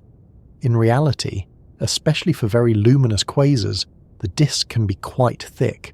Radiation pressure from the intense light emitted in the inner regions can puff up the disk, making it more like a thick, glowing torus than a thin sheet. This thickness affects how light escapes the system. Some directions may be relatively clear, allowing us to see the bright inner regions directly. Other directions may be blocked by dust and gas, forcing the light to scatter or be absorbed and re-emitted before it reaches us. This is one of the reasons why quasars can look different depending on the angle from which they are observed. The same basic system can appear as a bright, unobscured quasar or as a more hidden, dust-enshrouded active galaxy. For TON 618, the fact that we see it as an extremely bright quasar suggests that our line of sight is relatively clear. We are likely looking down a path that is not heavily blocked by the thickest parts of the disk and surrounding dust. This geometry is another piece of the puzzle when it comes to interpreting the data. The light we receive is shaped not just by the physical conditions in the disk, but by the angle at which we happen to be viewing the system. One of the more subtle and fascinating features of accretion disks is their variability. The flow of gas into the black hole is not perfectly steady. It can change over time due to fluctuations in the supply of material, instabilities within the disk, or interactions with other structures in the galaxy. These changes can lead to variations in the brightness of the quasar. For TON 618, these variations are relatively slow and subtle, partly because of the system's immense size. Changes in the outer regions of the disk can take years or even decades, as seen from Earth, to propagate inward. This slow pace can make the system feel almost static on human timescales, even though, in absolute terms, it is a place of constant, intense activity. Another intuitive challenge comes from the idea of boundaries. We tend to think of a disk as having a clear inner and outer edge. In reality, these boundaries are fuzzy. The outer edge of the disk is where the gas transitions from being part of the general galactic environment to being part of the black hole's immediate domain. This transition is gradual and influenced by the galaxy's overall gravitational field, the distribution of gas, and the presence of other structures like stars and dark matter. The inner edge, near the event horizon, is also not a sharp line in a physical sense. It is defined by the last stable orbits allowed by the black hole's gravity and spin. Inside that region, material plunges inward rapidly. But even here, the transition is not like crossing a painted line on the ground.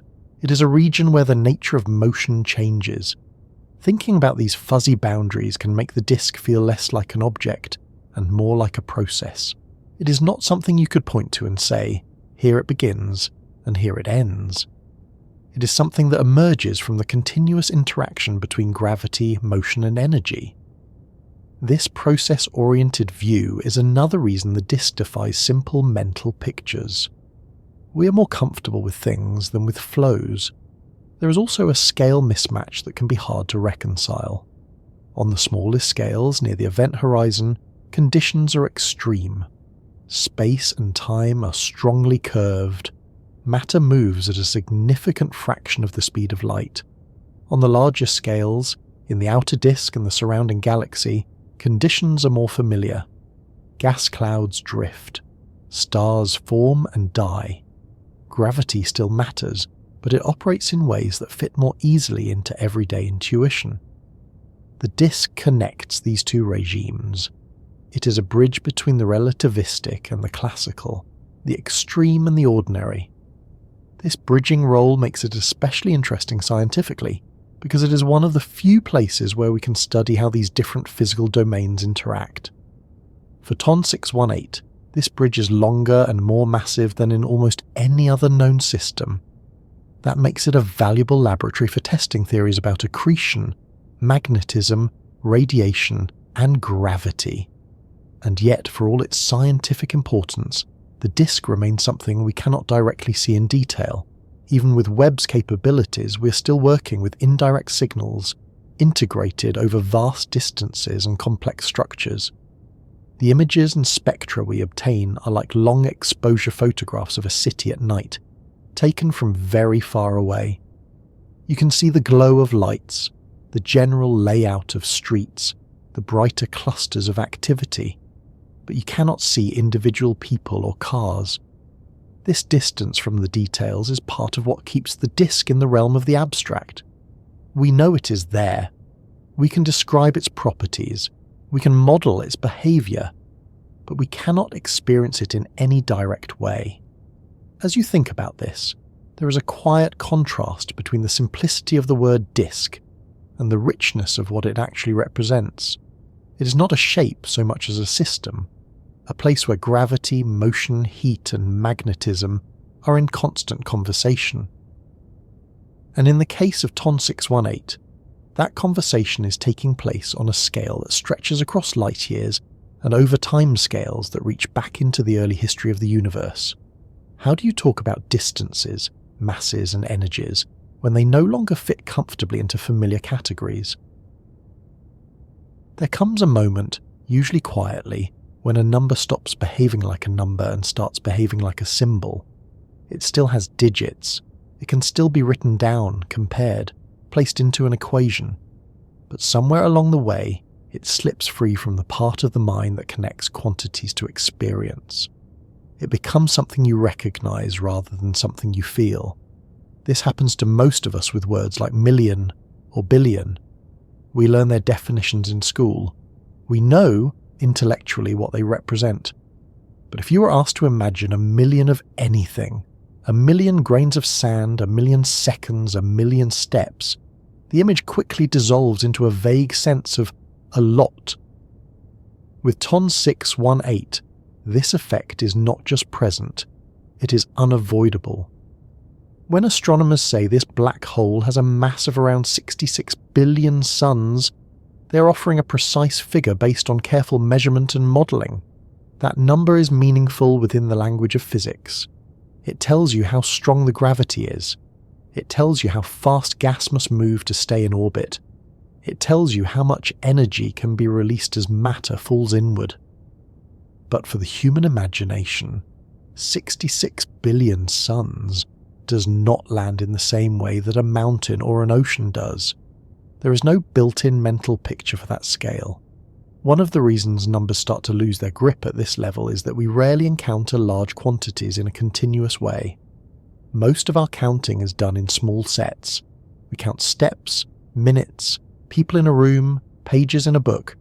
Even when we deal with larger numbers like money or population, we often interact with them through summaries and symbols rather than direct experience. You do not feel a city of 1,000,000 people as 1,000,000 individual lives. You feel it as a general sense of crowds, buildings, and movement. The number becomes a label rather than a collection. With TON 618, the gap between the label and any possible experience is much wider.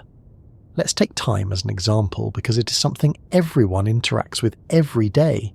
A second is familiar. You can count it. A minute is just 60 of those. An hour is manageable.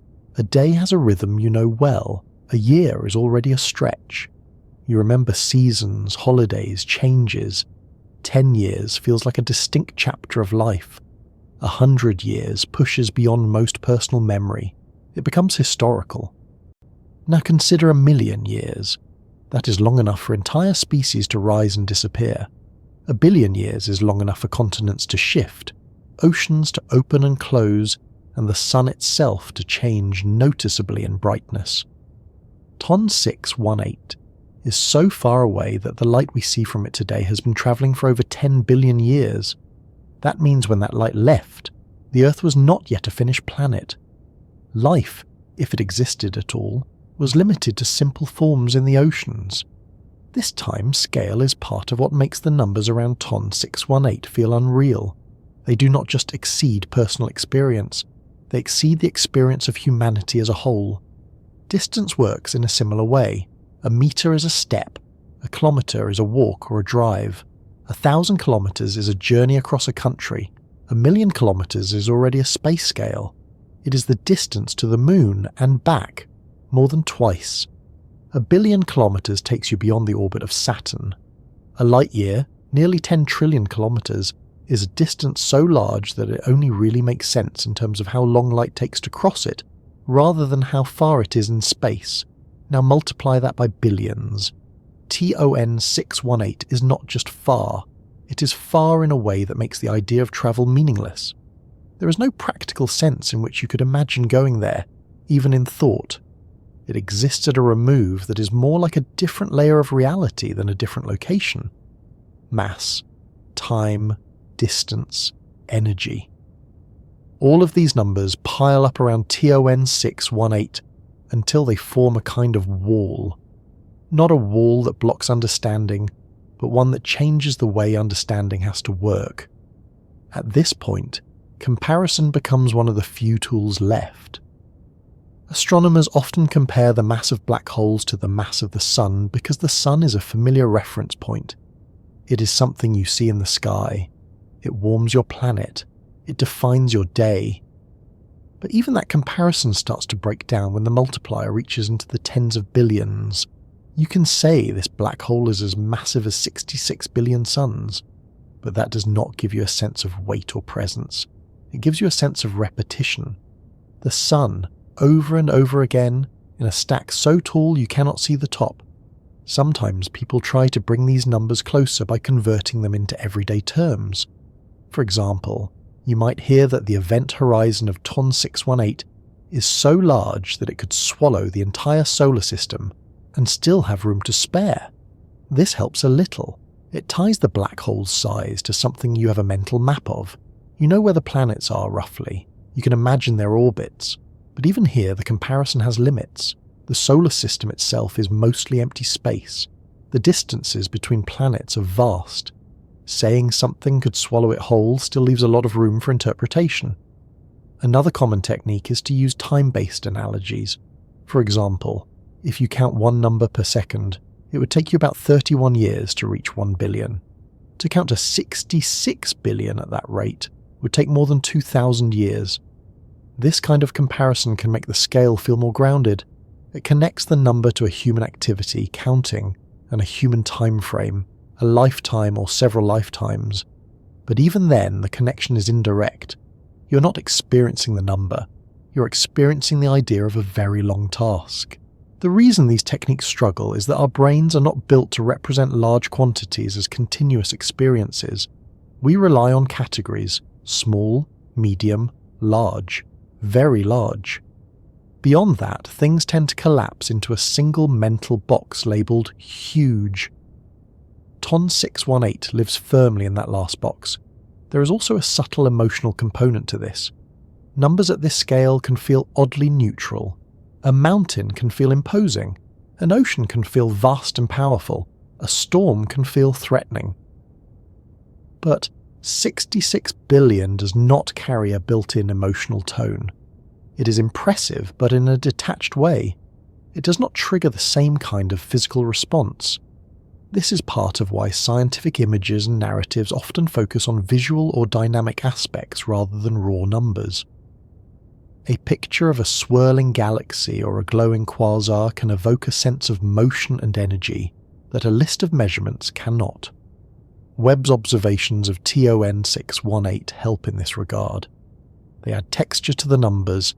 Instead of just knowing that the black hole is massive, you can see how its energy spreads through dust, how its gravity shapes the motion of gas, how its presence defines the structure of a galaxy. These patterns are something the mind can engage with more easily than a string of digits.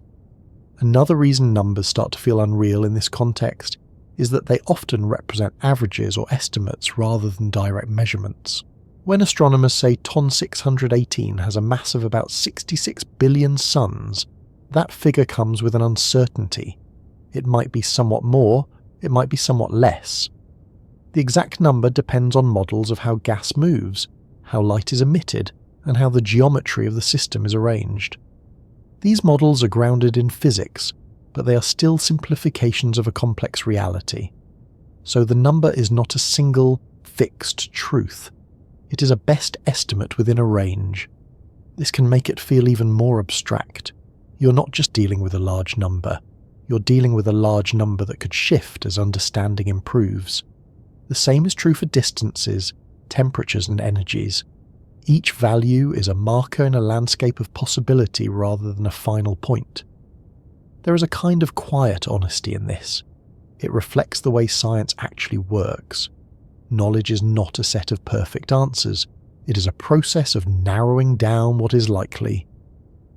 TON 618 sits at the far end of that process.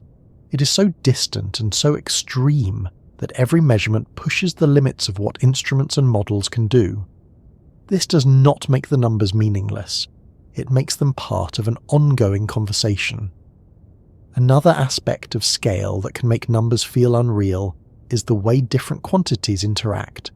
For example, consider the energy output of TON 618's quasar.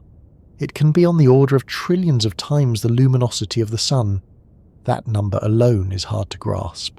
But what does it mean in practical terms? It means that, for the period of time we're observing, the system is converting mass into energy at a rate that dwarfs most other processes in the universe. It means that a small fraction of the mass falling into the black hole is being turned into radiation with extraordinary efficiency. In fact, accretion onto a black hole can be more efficient at producing energy than nuclear fusion, the process that powers stars. Fusion converts about 0.7% of mass into energy. Accretion can convert several percent, and in some configurations even more. So when you look at TON 618's brightness, you are seeing a process that is, in a sense, one of the most efficient engines known. This efficiency is another number that can feel abstract. Percentages and fractions are familiar in everyday contexts, like cooking or budgeting. But when the base quantity is tens of billions of suns, even a small percentage represents an enormous amount of mass and energy. It is here that the mind often resorts to generalities. A lot of energy, an immense output, a powerful source. These phrases are not wrong. They are just placeholders for something that resists more precise emotional or sensory representation. Another way to think about this is in terms of density. The average density of a black hole like TON 618, if you spread its mass evenly across the volume defined by its event horizon, can be surprisingly low. In fact, for very massive black holes, the average density can be less than that of water. This is one of those facts that often catches people off guard. A black hole is associated with extreme density, but that density is concentrated at the center. The region inside the event horizon can be vast. So here you have a system that is both extremely dense at its core and relatively low density when averaged over its full size. This duality can make the numbers feel even stranger. How can something be both heavier than tens of billions of suns and in some sense less dense than a lake? The answer lies in the way gravity works and how mass is distributed, but the emotional impact of the numbers can still feel slippery. There's also the question of how these numbers relate to each other. Mass, distance, time, energy, temperature. In everyday life, these are separate categories. A person can be tall, but not heavy. A day can be long, but not hot. In astrophysics, these quantities are often deeply linked. The mass of a black hole affects the temperature of its accretion disk. The distance to an object affects how bright it appears. The time since the light was emitted affects how its spectrum is shifted. So when you change one number, the others shift as well. This interdependence can make it hard to isolate any single value and treat it as a standalone fact. TON 618 is not just a big mass at a big distance shining with big energy. It is a system where all of these bigs are tied together by the same underlying physics. Another subtle reason numbers start to feel unreal is that they often hide variation. When you hear a single value for the mass or luminosity of TON 618, it is usually an average over time or over different regions.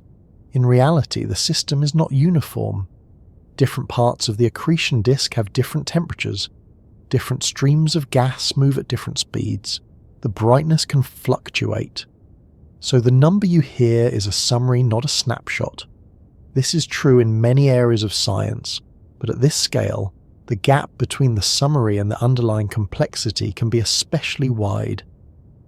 There is also a cultural element to how we respond to large numbers. In everyday language, billion is often used loosely to mean a lot. I've told you 1 billion times. There are 1 billion things to do. This casual use can strip the word of its precision and weight. When you then encounter a scientific statement that uses billion in a literal measured sense, it can be hard to switch back into a more exact mode of thinking.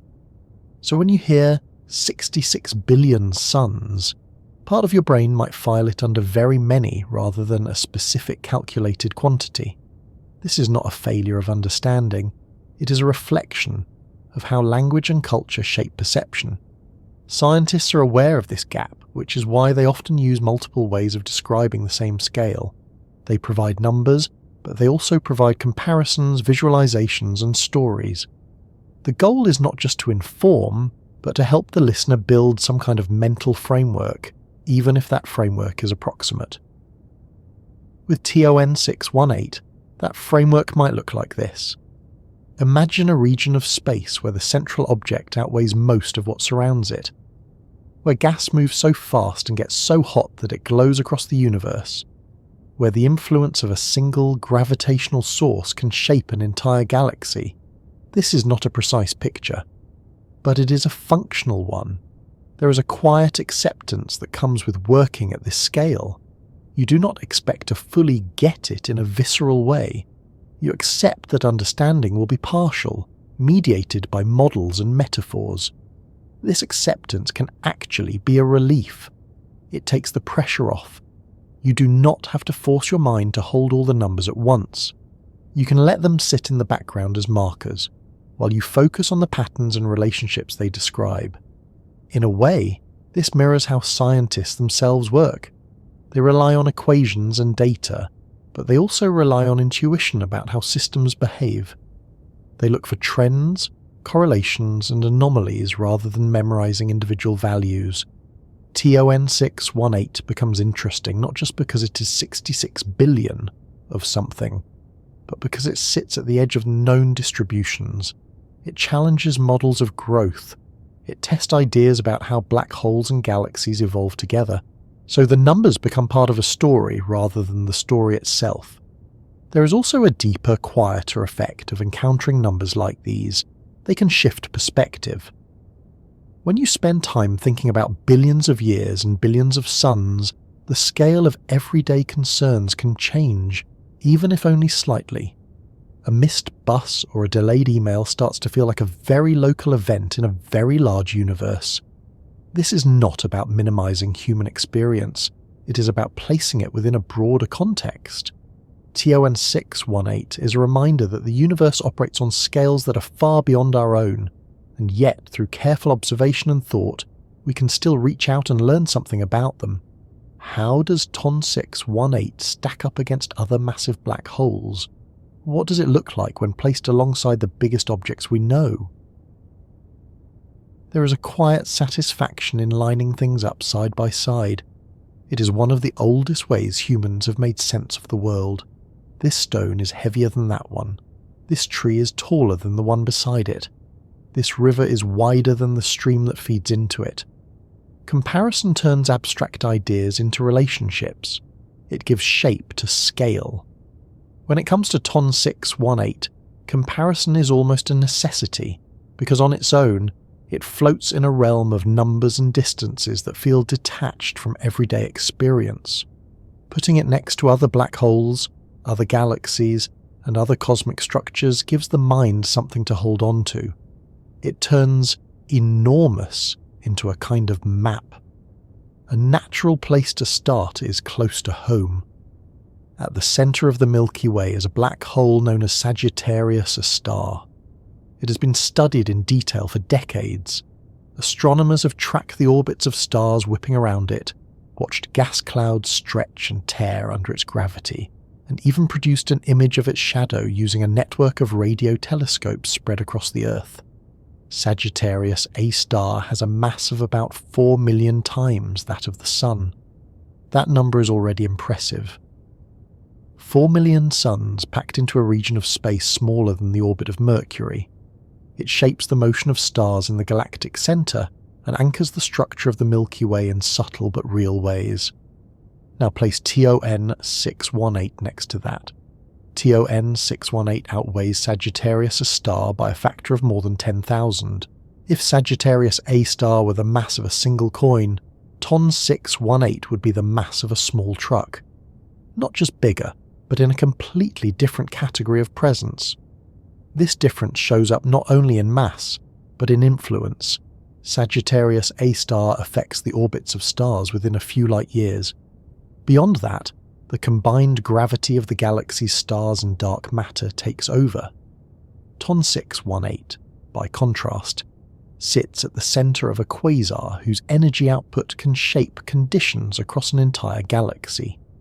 The region over which it can heat, push, and disturb gas is far larger. This comparison alone starts to shift perspective. The black hole we consider supermassive in our own galaxy turns out to be, in cosmic terms, more like a middleweight. Another useful point of reference is the black hole at the centre of the galaxy M87, often called M87 star. This is the one that produced the first direct image of a black hole's shadow in 2019. That image, a glowing ring surrounding a dark centre, became one of the most recognisable scientific pictures of recent years. M87 star has a mass of about 6.5 billion suns. That makes it more than 1,000 times heavier than Sagittarius A star, and places it firmly in the upper tier of known black holes. Its event horizon is so large that light takes days to cross it. For a while, M87 star was one of the main benchmarks for extreme when it came to black hole size. Now place TON 618 next to M87 star. TON 618 is still about 10 times more massive, so even when compared to one of the largest and most famous black holes we have imaged directly, TON 618 stands above it in terms of sheer mass. This begins to outline a kind of hierarchy. There are stellar mass black holes, formed from collapsing stars. There are supermassive black holes, millions or billions of times the mass of the Sun, found in the centres of galaxies. And then there are the few that sit at the very top of that range, sometimes called ultramassive black holes. TON 618 belongs to that last rare category. Another name that often appears in the same conversations is Holmberg 15A's central black hole. Estimates for its mass reach into the tens of billions of suns as well, placing it in a similar class. There are also other distant quasars with black holes that approach this range, so TON 618 is not entirely alone, but the list of objects that can be placed alongside it is short. This scarcity is part of what makes it so useful for comparison. It sits at the extreme end of a distribution, where the rules that seem to apply in the middle of the range might start to bend. For example, in many nearby galaxies, there is a relationship between the mass of the central black hole and the mass of the galaxy's bulge, the dense central region of stars. Roughly speaking, bigger bulges tend to host bigger black holes. This relationship is not exact, but it has been observed often enough to suggest a connection between the growth of black holes and the growth of galaxies. When astronomers try to place TON 618 on this kind of graph, it does not always fit neatly. Its black hole appears to be disproportionately large compared to what is inferred about its host galaxy. This does not mean the relationship is wrong. It might mean that the host galaxy is more massive than we currently think, perhaps hidden by dust or distance. Or it might mean that, in the early universe, black holes could sometimes outpace their galaxies in growth. Comparing TON 618 to more typical systems highlights this tension. Another way to compare is by looking at the size of event horizons. The event horizon of Sagittarius A star is about 24 million kilometers across. That is large enough to swallow the Sun many times over, but small enough that it would fit comfortably inside the orbit of Mercury. The event horizon of M87 star is much larger. It is roughly the size of our entire solar system, extending beyond the orbit of Pluto. For TON 618, the event horizon is estimated to be even larger, potentially several times the diameter of our solar system. So if you imagine lining up these black holes not by mass but by the sheer size of the region, where nothing can escape, you get a sense of how dramatically the scale increases at the top end. Another useful comparison is with galaxies themselves. A typical large galaxy, like the Milky Way, is about 100,000 light-years across. That is the diameter of the region containing most of its stars. The event horizon of TON 618 is tiny compared to that. It is still measured in light hours or light days, not light years. So even the largest black holes do not come close to matching the physical size of their host galaxies. This is an important point because it highlights a subtlety in how we think about influence versus size. TON 618 is not large in the sense of taking up a huge fraction of its galaxy's volume. It is large in the sense of having an outsized effect on its surroundings through gravity and energy output. This distinction becomes clearer when you compare black holes to other massive cosmic structures. Take galaxy clusters, for example. These are collections of hundreds or even thousands of galaxies bound together by gravity. They can span millions of light-years. Their total mass, including dark matter, gas and stars, can reach into the range of 1,000,000 billion suns. Compared to that, even TON 618 is small. So in the grand hierarchy of the universe, black holes, even the largest ones, are not the biggest structures by volume or total mass. They are extreme in density and in the way they concentrate mass into a small region. This brings up an interesting contrast. TON 618 is one of the most massive single objects known, but it is embedded within structures that are, in a different sense, even more massive and more extensive. Another point of comparison comes from looking at the luminosity of the quasar. The quasar powered by TON 618 can shine with the brightness of trillions of suns. This puts it among the most luminous persistent objects in the universe. Compare that to a typical star. Even a very bright star like a blue supergiant might shine with the luminosity of a few million suns. That is impressive, but it is still many orders of magnitude below what a quasar can produce. Even entire galaxies often do not match the output of a powerful quasar. A galaxy like the Milky Way, with hundreds of billions of stars, has a total luminosity that can be comparable to that of a single, extremely bright quasar. So in terms of energy output, TON 618's quasar can rival or exceed entire galaxies. This is another way it stands out in comparison. It is not just a heavy object, it is an energetic one. Looking at timescales provides another layer of contrast. Stars live for millions to billions of years depending on their mass. Galaxies evolve over billions of years. Galaxy clusters change over even longer periods. the activity of a quasar can be relatively brief on cosmic timescales. A black hole might shine as a quasar for a few 100 million years before its fuel supply dwindles or its environment changes. TON 618, as we see it, is in an active phase. But that phase is just one chapter in a much longer story. Comparing this to the lifespan of a star or a galaxy helps highlight the dynamic nature of black hole growth. They are not always in the same state. They go through periods of feeding and relative quiet. Another interesting comparison is with theoretical limits. There are models that suggest there might be an upper bound to how massive a black hole can grow through normal processes of accretion and mergers. This is not a hard, universal limit, but a kind of practical ceiling based on the availability of material and the way energy feedback can slow growth. TON 618 sits near where some of these models start to strain. It is not clear whether it is close to an absolute maximum or just one of the first examples we have found near the top of a much larger range. Comparing it to simulations of galaxy and black hole formation can highlight where our theories match observations and where they might need adjustment. There is also a comparison to be made with black holes in the early universe. Astronomers have discovered quasars at very high redshifts, meaning they existed when the universe was less than 1 billion years old. Some of these quasars are powered by black holes, with masses of 1 billion suns or more. This raises a question. How did black holes grow so large so quickly? TON 618, seen as it was more than 10 billion years ago, is part of this same general puzzle. It represents a later stage, but still early enough that growth had to be efficient and sustained. By comparing TON 618 to even earlier quasars, astronomers can trace a rough timeline of how black hole mass increases over cosmic history. This kind of comparison turns TON 618 into a milestone. It is a marker along a path of growth rather than an isolated oddity. Another perspective comes from comparing the black hole to the amount of matter in its surrounding galaxy. In many nearby galaxies, the mass of the central black hole is about 0.1% of the mass of the galaxy's bulge.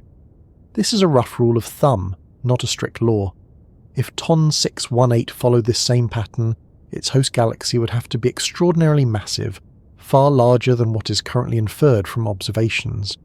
This mismatch suggests either that the galaxy is indeed much more massive than we think, perhaps hidden by dust and distance, or that the relationship between black hole mass and galaxy mass was different in the early universe. Comparing TON 618 to galaxies that follow the normal relationship helps highlight this discrepancy. Another way to think about comparison is to look at physical density. A stellar mass black hole might have an average density far greater than that of atomic nuclei. A supermassive black hole, by contrast, can have an average density lower than that of air. TON 618, being so massive, falls into this latter category. Its event horizon encloses such a large volume that, if you spread its mass evenly across that volume, the result is not especially dense. So in terms of density, TON 618 is not extreme in the same way a small black hole is. This is a counterintuitive comparison. It shows that big does not always mean dense in the way we might expect. Another comparison that can be useful is with dark matter. The total amount of dark matter in a galaxy or galaxy cluster far exceeds the mass of the central black hole. Dark matter does not emit light and interacts very weakly with ordinary matter, but its gravitational influence shapes the structure of galaxies and clusters. So even though TON 618 is one of the most massive known single objects, it is still a small part of the overall mass budget of its cosmic environment. This highlights a broader point. Black holes are dramatic, but they are not the dominant form of mass in the universe. They are more like intense focal points in a much larger gravitational landscape. Comparing TON 618 to the cosmic web itself pushes this idea even further. The cosmic web is the large-scale structure of the universe, a network of filaments made of dark matter and gas, with galaxies and clusters forming at the intersections.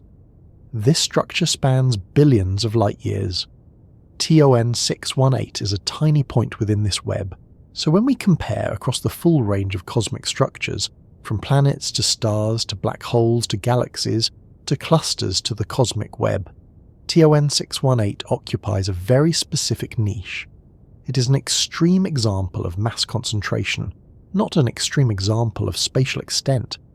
This layered comparison can help make sense of the different kinds of bigness that exist in the universe. There is also a comparison to be made in terms of observation. Sagittarius A star and M87 star are close enough in cosmic terms that we can observe their immediate environments in detail. We can track individual stars, map the shape of the accretion flow, and even image the shadow of the event horizon. TON 618 is far beyond that range. It appears as a bright point with spectral features, not as a resolved structure. So in terms of how directly we can study it, TON 618 is more distant and more abstract than some of its smaller cousins. This is another form of scale, not just physical scale, but observational scale. The farther and more extreme an object is, the more we have to rely on indirect methods and models. Another interesting comparison is with the black holes predicted by theory but not yet observed. Some models of the early universe suggest that primordial black holes might exist, formed not from stars but from density fluctuations shortly after the Big Bang. These could in theory range in size from tiny to enormous. TON 618 is not thought to be a primordial black hole, but comparing its mass and properties to these theoretical objects helps constrain what kinds of formation processes are plausible. So even in comparison to things that are not yet known to exist, TON 618 plays a role. All of these comparisons taken together create a kind of relational map. TON 618 is not just big, it is bigger than most supermassive black holes, smaller than galaxies in size but larger in mass than any single star or cluster of stars, more energetic than most galaxies, and more distant than the black holes we can study in detail. This map helps turn the abstract into something more structured. There is also a quieter, more personal effect of making these comparisons. It can shift how you think about your own place in the universe. The Earth orbits a star that is one of hundreds of billions in a galaxy, that is one of hundreds of billions in the observable universe. That galaxy contains a black hole that is massive, but not nearly as massive as TON 618. So when you compare these layers, you start to see how many levels of scale exist between everyday life and the most extreme objects we know. This is not about making anything feel insignificant, it is about appreciating the range of what exists. TON 618 becomes a reference point, a kind of landmark at the high end of the scale, much like Mount Everest is a landmark in the range of mountains on Earth. Most mountains are not that tall, but knowing that Everest exists helps define what tall can mean. In the same way, knowing that TON 618 exists helps define what massive can mean when it comes to black holes. Is scale just about size and mass? Or is it also about influence, reach, and the way different systems connect across space and time? Instead of beginning with a number or a name, it can be useful to start with a feeling. The quiet moment when you stand somewhere open, maybe near a shoreline or on a wide plain, and realize there is no obvious edge in sight. Your eyes move, but they do not find a boundary. There is just more space stretching outward, inviting and a little disorienting at the same time. That sensation, more than any measurement, is often what people mean when they talk about scale. In the universe, and especially in the case of something like TON 618, that feeling becomes the main guide, because the usual reference points fall away almost immediately. On Earth, scale is something we learn through contrast.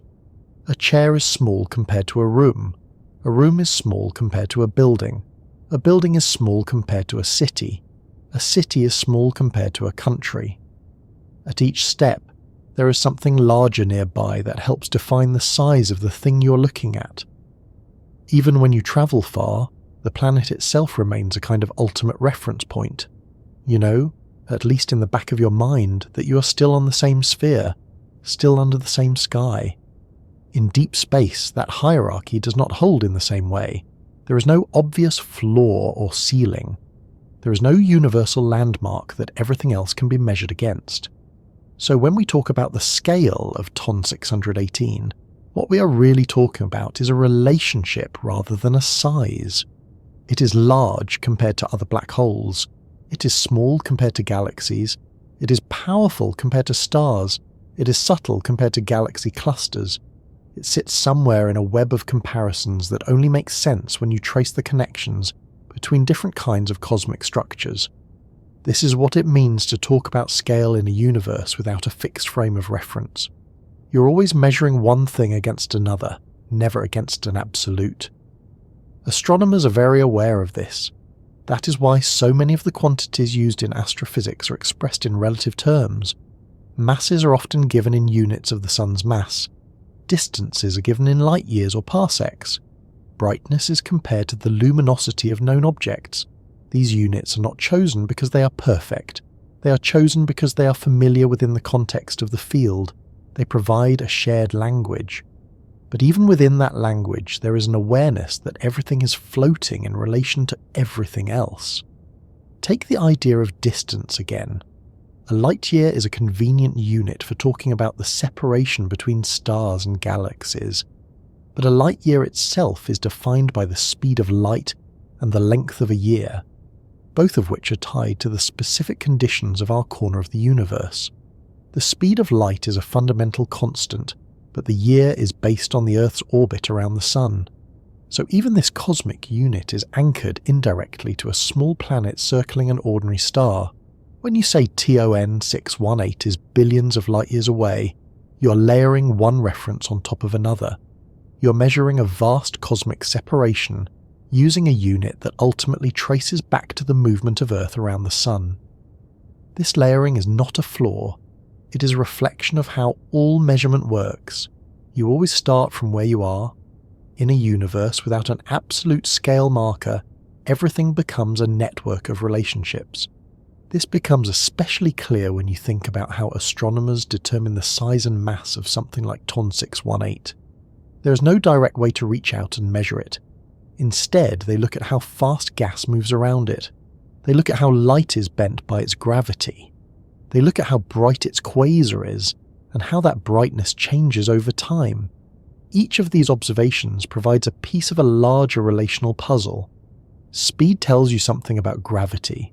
Gravity tells you something about mass. Brightness tells you something about energy output.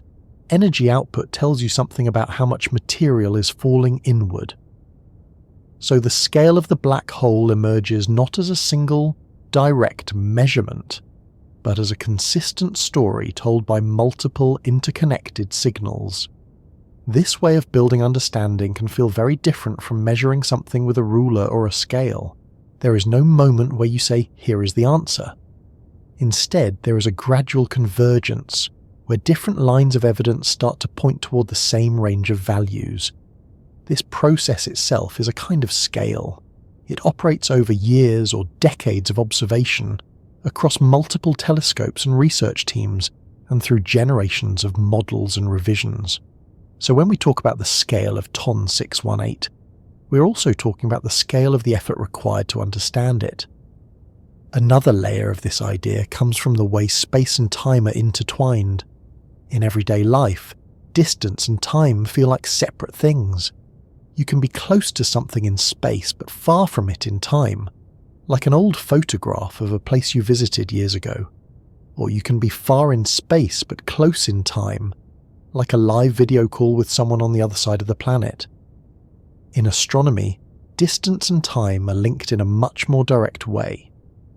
Because light takes time to travel, looking farther into space means looking farther into the past. So the scale of TON 618 is not just about how big it is also about when it is. The version of TON 618 we observe today is a version that existed billions of years ago. Its mass, its brightness, its environment may have changed since then. The black hole might have grown larger or quieter. The host galaxy might have merged with others or formed new stars. So when we describe its scale, we're always describing a moment in its history rather than a timeless property. This temporal dimension adds another reference point, or rather, Another lack of one. There is no universal now in the universe. Every observation is tied to the time it takes light to travel. This means that scale is always four-dimensional. It includes not just size and distance, but also age. In this sense, TON 618 is large, not only because of its mass, but because of the span of cosmic history it represents. It is a marker of what the universe was capable of building at a particular stage in its evolution. Another way to approach this is to think about the idea of influence rather than size. On Earth, size and influence often go together. A larger building usually houses more people. A larger city usually has more impact on a region. In space, this relationship can be less straightforward. A small star can have a strong influence on a nearby planet, shaping its climate and potential for life. A massive galaxy cluster can have a relatively subtle effect on any single star within it, even though its total mass is enormous. TON 618 is interesting because its influence is not confined to a small neighbourhood. The energy it releases can affect conditions across its host galaxy. In that sense, its scale is not just about how much mass it has, but about how far its reach extends. This introduces a different kind of reference point.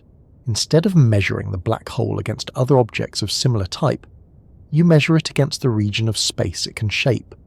From that perspective, TON 618 becomes a kind of central node in a larger system, a point where gravity and energy flow outward into the surrounding environment. This is a relational view of scale. It asks not how big is this, but what does this connect to? Another interesting aspect of scale in a reference-free universe is how it changes depending on where you place your attention. If you focus on the event horizon of TON 618, the scale is measured in light hours or light days. You're thinking about the boundary where space and time behave in extreme ways. If you shift your attention to the host galaxy, the scale jumps to tens of thousands of light years. Now you're thinking about star formation, gas clouds, and the overall shape of a galaxy. If you move out even farther, to the cosmic web, the scale becomes millions or billions of light years. The black hole becomes a tiny point in a vast network of matter and energy. So the scale of TON 618 is not a single value. It is a set of nested scales, each relevant to a different question. This nesting can make the idea of true scale feel elusive. True for what? True for the physics near the event horizon? True for the evolution of the galaxy? True for the structure of the universe as a whole? Each of these contexts gives a different answer. Another subtle point is that scale is often tied to resolution, the level of detail you can see. With the naked eye, the moon looks like a smooth, bright disk. With a telescope, you see craters and mountains. With a spacecraft, you see boulders and dust. The object does not change. Your ability to resolve detail does. The same is true for TON 618. From a distance, it is a point of light. With spectroscopy, it becomes a system of moving gas and dust. With more advanced instruments, it becomes a structured environment with layers, flows, and interactions. So the scale of the black hole grows in a sense as your tools improve, not because it becomes bigger, but because more of its complexity becomes visible. This is another reason why the idea of a fixed scale can feel misleading. What you perceive as large or small depends on what you can see and measure. There is also a cultural dimension to this. Different fields of science have different intuitive scales. A biologist might think in terms of cells, tissues, and organisms. A geologist might think in terms of layers of rock and spans of millions of years. An astronomer might think in terms of light years and solar masses. Each of these perspectives comes with its own reference points. When you step into astronomy, and especially into the study of objects like TON 618, you're stepping into a scale where even the usual astronomical reference points start to feel small. This can be both challenging and freeing. Challenging because it stretches the limits of intuition. Freeing because it allows you to think beyond the immediate and the local. Another way to look at scale in this context is to think about proportion. Proportion is about how parts relate to a whole. In a human body, the head, the torso and the limbs have certain relative sizes. If those proportions change too much, the body looks unfamiliar or even unrecognizable. In a galaxy, the central black hole is usually a very small fraction of the total mass. Its event horizon is tiny compared to the galaxy's diameter, yet its influence can be significant. TON 618 seems to push these proportions. The black hole appears unusually large relative to its host galaxy, at least based on current estimates. This raises questions about whether the usual proportions apply in all eras of the universe's history. Perhaps in the early universe, black holes and galaxies grew at different rates, leading to different relative sizes. So scale here is not just about absolute numbers, it is about ratios and relationships. This idea of proportion extends even further into the way we think about ourselves. A human is small compared to a planet, but large compared to a cell. Both of those statements are true. The scale you choose to focus on changes the story you tell. TON 618 is enormous compared to a star, but small compared to a galaxy cluster. Both of those statements are also true. So when we talk about the true scale of TON 618, we are really choosing a frame of reference. We're deciding which comparison matters for the question we're asking. If the question is about black hole physics, then TON 618 is one of the largest examples known. If the question is about the structure of the universe, then TON 618 is a tiny node in a vast network. Neither view is wrong. They are simply focused on different levels of the same system. There is also an interesting feedback between scale and meaning. Objects often feel more meaningful when they're closer to our own scale. A tree in your yard can feel more emotionally significant than a distant mountain you have never seen. A star in the sky can feel more personal than a distant galaxy. TON 618 is so far removed from human scale that it can feel almost purely intellectual. It is something you think about rather than something you feel. And yet, by placing it in a network of comparisons, by connecting it to the Sun, to the Milky Way, to the broader universe, it becomes part of a story that includes us as well. The Sun's mass becomes a stepping stone to understanding the black hole's mass. The Milky Way's structure becomes a stepping stone to understanding the host galaxy. Our own place in the universe becomes part of the chain of reference.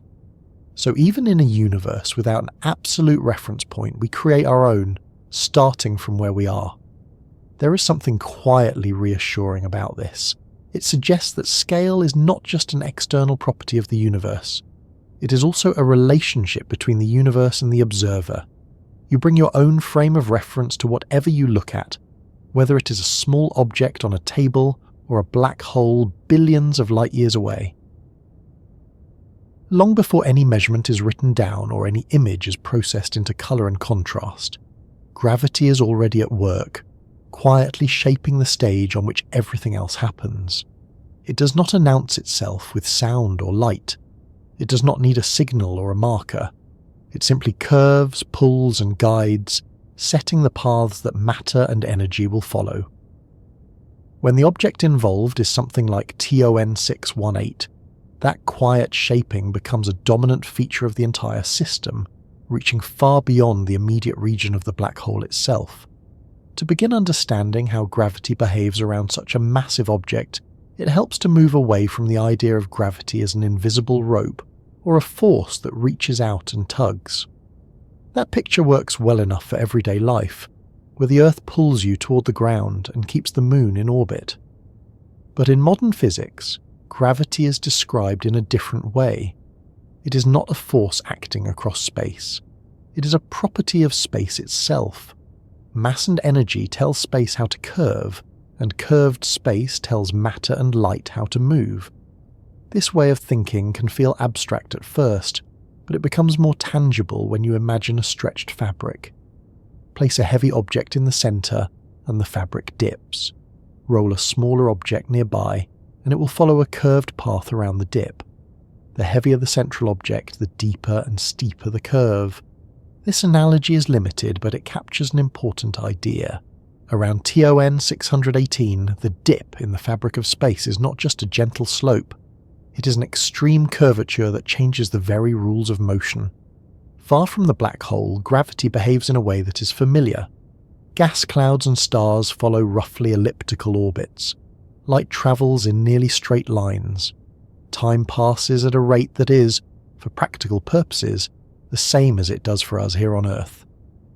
As you move closer, those assumptions start to loosen. The paths of objects begin to curve more sharply. Light no longer travels in straight lines, but follows the bent geometry of space. Time itself begins to slow down relative to distant observers. This is not a metaphor, it is a measurable effect. Even around Earth, which is a very modest mass by cosmic standards, time passes slightly more slowly at the surface than it does in orbit. This difference is small, but it is large enough that GPS satellites have to account for it to keep their clocks in sync with those on the ground. Around TON 618, the same effect exists, but on a vastly larger scale.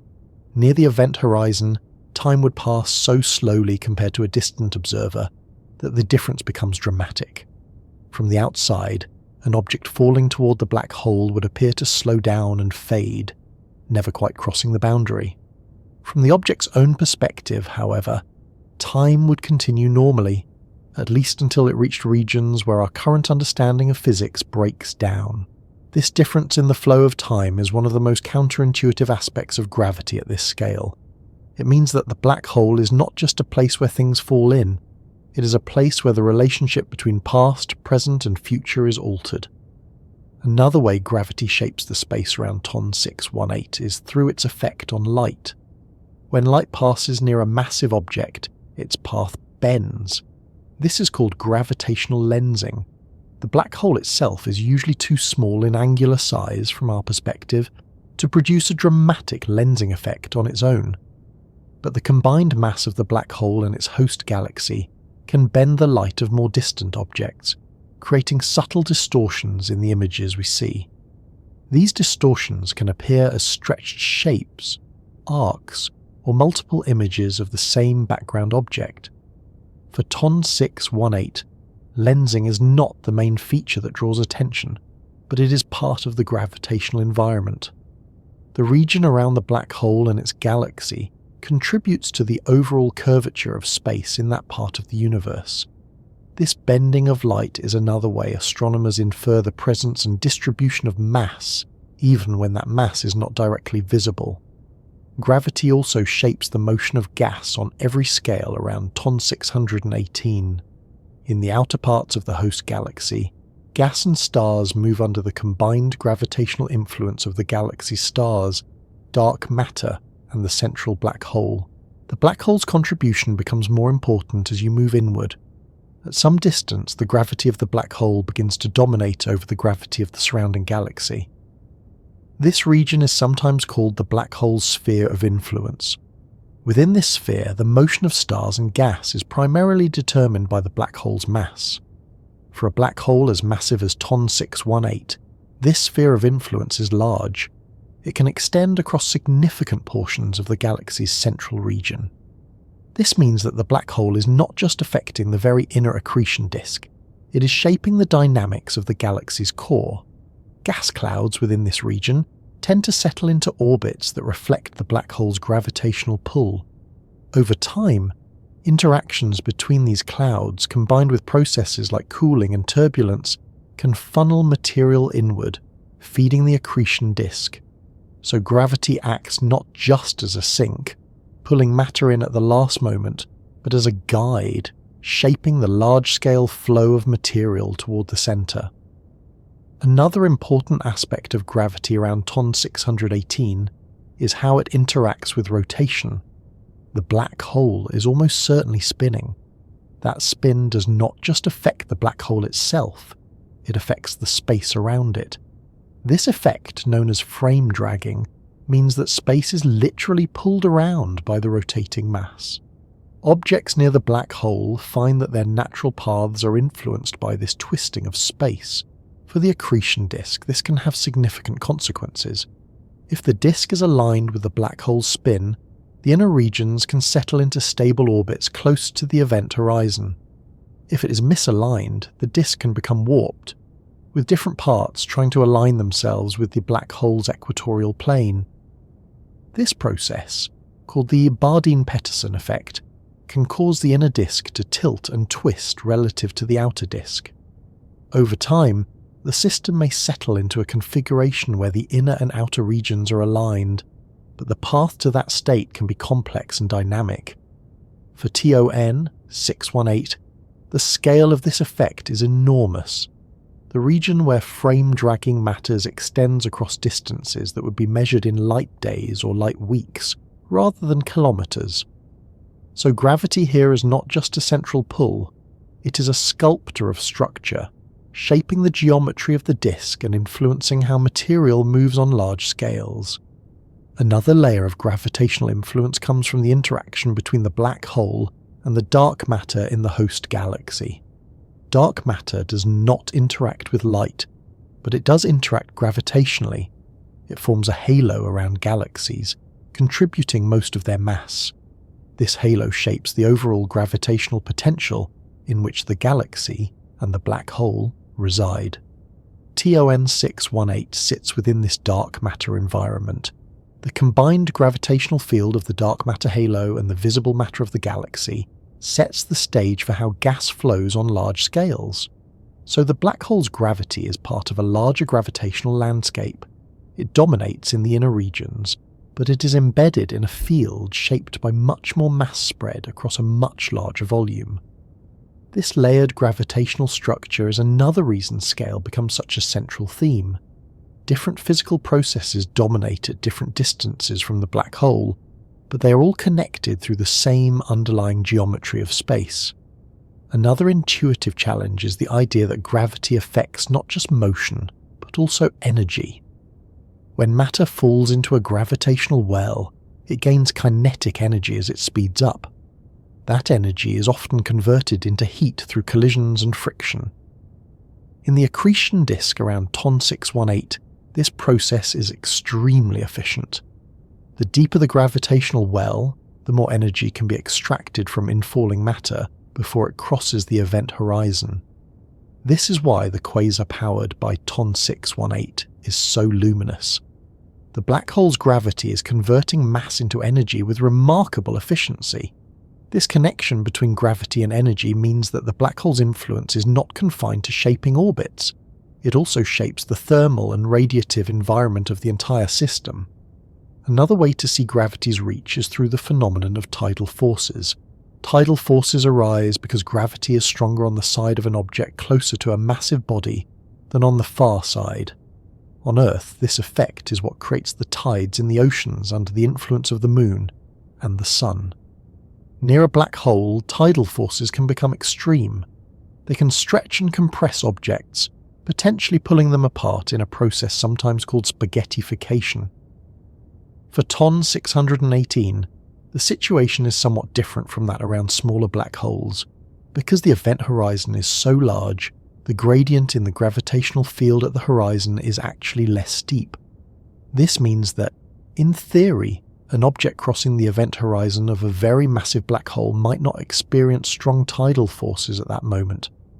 The most extreme stretching would occur deeper inside, closer to the central singularity. This is another counterintuitive aspect of scale. A bigger black hole can be in some ways gentler at its boundary than a smaller one. Of course, this is a theoretical consideration. No physical object could survive the journey to test it, but it highlights how gravity's behaviour changes with mass and size. Another subtle way gravity shapes space around TON 618 is through its effect on the surrounding cosmic environment. The galaxy hosting the black hole is part of a larger structure, possibly a group or cluster of galaxies connected by filaments of matter. The gravitational influence of these larger structures can affect how gas flows into the galaxy, potentially providing fuel for the black hole over long periods of time. So the black hole's growth is not just a local process, it is connected to the dynamics of the larger cosmic web. In this sense, gravity operates on multiple levels at once. It shapes the immediate environment of the black hole, it shapes the structure of the host galaxy, and it shapes the distribution of galaxies on the larger scales. TON 618 sits at the intersection of these levels. Another aspect worth considering is how gravity affects our ability to observe the system. The extreme curvature of space near the black hole can alter the paths of light emitted from the accretion disk. This means that the images and spectra we observe are not straightforward views of the disk's structure. They are views that have been distorted by the black hole's gravity. For example, light emitted from the far side of the disk can be bent around the black hole and reach us, allowing us to see parts of the disk that would otherwise be hidden. This gravitational lensing on a small scale can create features in the spectrum and brightness patterns that need to be accounted for when interpreting the data. So gravity shapes not only the physical system, but also the information we receive about it. This adds another layer of complexity to the process of understanding TON 618. Astronomers have to disentangle the intrinsic properties of the disk and the galaxy from the distortions introduced by the black hole's gravitational field. Another way to think about this is in terms of reference frames. In everyday life, we tend to assume there is a single shared now and a single shared sense of space. In the relativistic environment around a black hole, that assumption breaks down. Different observers, at different distances and in different states of motion, will measure different times and distances for the same events. This means that the description of what is happening near TON 618 depends on where you are and how you're moving. From far away you see a quasar shining steadily. From closer in you might see intense, rapidly changing patterns of light and motion. From within the accretion disk, the experience would be something else entirely, shaped by extreme speeds and strong gravitational fields. This multiplicity of perspectives is another way gravity complicates the idea of a single, simple picture of the system. There is also a deeper theoretical layer to all of this. At the very centre of the black hole, according to our current understanding, lies a singularity, a point where density becomes infinite, and the equations of general relativity break down. This is a region where our current description of gravity no longer works. We do not have a complete theory that combines general relativity with quantum mechanics to describe what happens there. So gravity around TON 618 leads us not just into extreme physical conditions, but into the limits of our knowledge. The event horizon marks the boundary between the region we can in principle observe and the region we cannot. Everything that happens beyond that boundary is hidden from the rest of the universe. This creates a kind of natural horizon for understanding as well. We can describe the curvature of space outside the horizon. We can model the behaviour of matter and light in the accretion disk. We can infer properties of the black hole from its influence on its surroundings. But the very centre remains inaccessible, not just physically, but conceptually. This adds a quiet sense of depth to the idea of gravity shaping space. It is not just shaping a visible structure, it is shaping the boundary between what can be known and what cannot.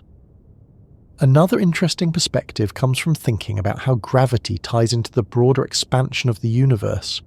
On the largest scales, space itself is expanding. Galaxies are moving away from each other as the fabric of the universe stretches. On smaller scales, gravity can overcome this expansion and bind systems together. Galaxies remain intact. Clusters of galaxies remain bound. TON 618 exists within this balance. Its host galaxy is held together by gravity, even as the universe expands around it.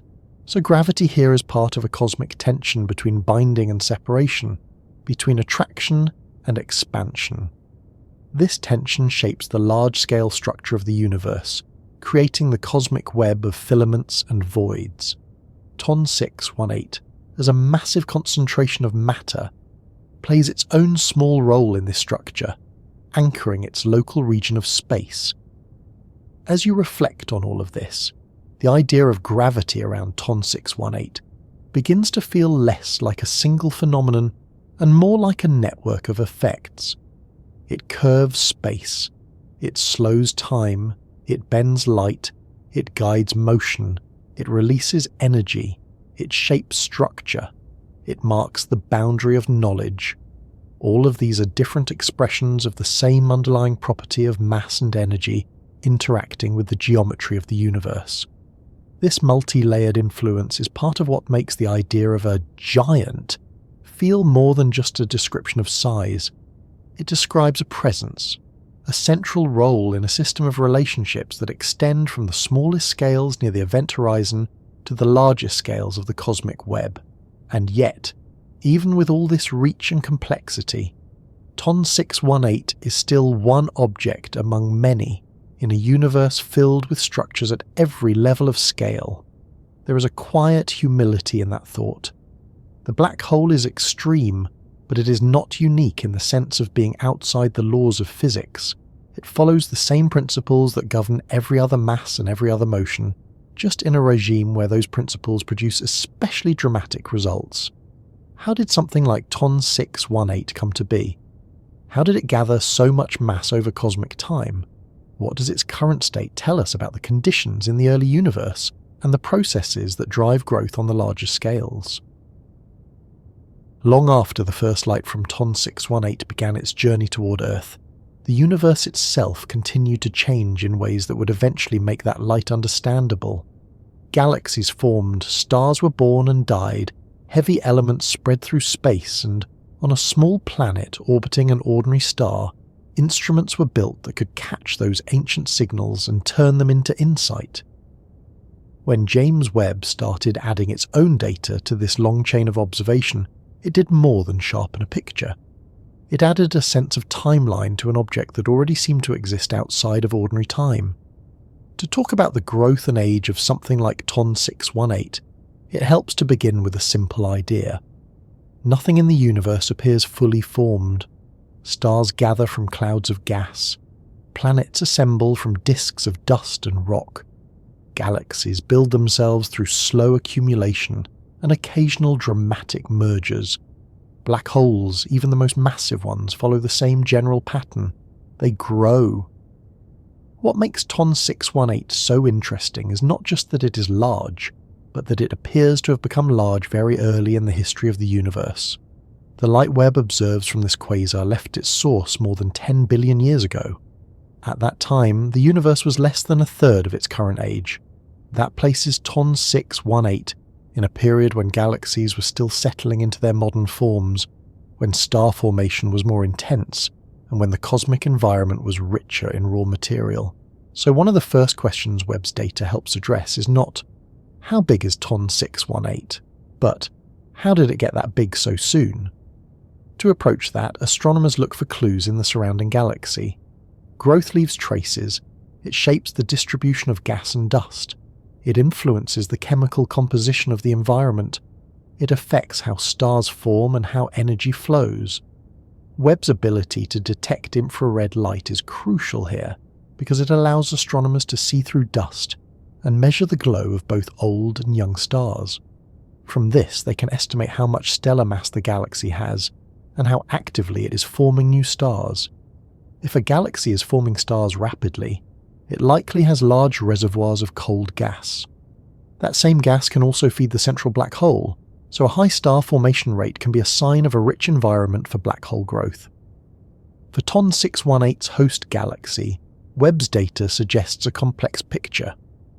There are indications of significant amounts of dust and gas, which implies that star formation has been active. But there are also signs that the intense energy output of the quasar may be heating or pushing away some of that gas, potentially slowing down the formation of new stars in certain regions. This balance between feeding and feedback is a key part of understanding growth. The black hole grows by pulling in matter, but as it grows and shines more brightly, it can begin to disrupt the very environment that feeds it. Radiation and winds from the quasar can heat gas, making it harder for that gas to collapse into stars or fall inward toward the center. So growth is not a simple, one-directional process. It is a negotiation between gravity pulling material in and energy pushing material out. Webb's observations of the temperature and distribution of dust help map where this negotiation is taking place. Warmer dust farther from the center suggests that the quasar's influence reaches deep into the galaxy. Cooler regions may indicate areas where gas remains relatively sheltered, potentially continuing to form stars. Another clue about growth comes from the chemical composition of the gas around TON 618. Heavy elements like carbon, oxygen, and iron are produced in stars. The more generations of stars a galaxy has gone through, the more enriched its gas becomes with these elements. By analysing the spectral lines in the infrared, astronomers can estimate the abundance of these elements in the gas surrounding the quasar. Webb's data suggests that the environment around TON 618 is already quite enriched, even at this early cosmic time. This implies that the galaxy has experienced multiple cycles of star formation and stellar death. This enrichment provides a rough sense of age, not in terms of a specific number of years, but in terms of developmental stage. The galaxy is not in its very first phase of star formation. It has a history. That history in turn sets the stage for black hole growth. More stars mean more heavy elements. More heavy elements mean more efficient cooling of gas. More efficient cooling means gas can collapse more easily, forming both stars and feeding the central black hole. So the chemical signals Webb detects are part of a chain of cause and effect that stretches back through the galaxy's past. Another aspect of Webb's contribution is its ability to study the structure of the quasar's light in fine detail. The shape of the spectrum, including both the bright emission lines and the underlying continuum, carries information about how much material is falling into the black hole and how efficiently that material is being converted into energy. From this, astronomers can estimate the accretion rate, the amount of mass the black hole is gaining per year. For TON 618, these estimates suggest a high, but not extreme, accretion rate relative to its mass. This means that, at the time we are observing it, the black hole is still growing, but it is not in the most intense phase of feeding it might have experienced. This hints at a longer, steadier growth history rather than a single dramatic burst. Of course, this is a snapshot. We are seeing the black hole at one moment in its long life. It may have gone through periods of much more rapid growth earlier, when the galaxy was even richer in gas, or when mergers brought in fresh material. Webb's data does not show us those earlier phases directly, but it provides context that helps make them plausible. Another way to think about growth is through the size and structure of the accretion disk itself. A large extended disk suggests a steady supply of material over long timescales. If the black hole were fed only in short sporadic bursts, the disk might appear more chaotic or truncated. Webb's infrared observations of the dust and gas around TON 618 suggest a relatively well-developed structured environment. This supports the idea that the system has had access to material over an extended period. There is also the question of mergers. Galaxies in the early universe were closer together and more likely to collide. When galaxies merge, their central black holes can eventually merge as well, or at least influence each other's growth by disturbing gas and driving it toward the center. Webb's sensitivity allows astronomers to look for faint signs of past interactions, such as tidal streams of stars or asymmetries in the host galaxy structure. While the data is still being analysed, any evidence of such features would support a growth history that includes mergers as well as steady accretion. Another clue about age comes from comparing TON 618 to other quasars at similar and different redshifts. By building a sample of objects at different distances, astronomers can look for trends in black hole mass, accretion rate, and host galaxy properties over cosmic time. TON 618 appears to be among the more massive black holes at its epoch.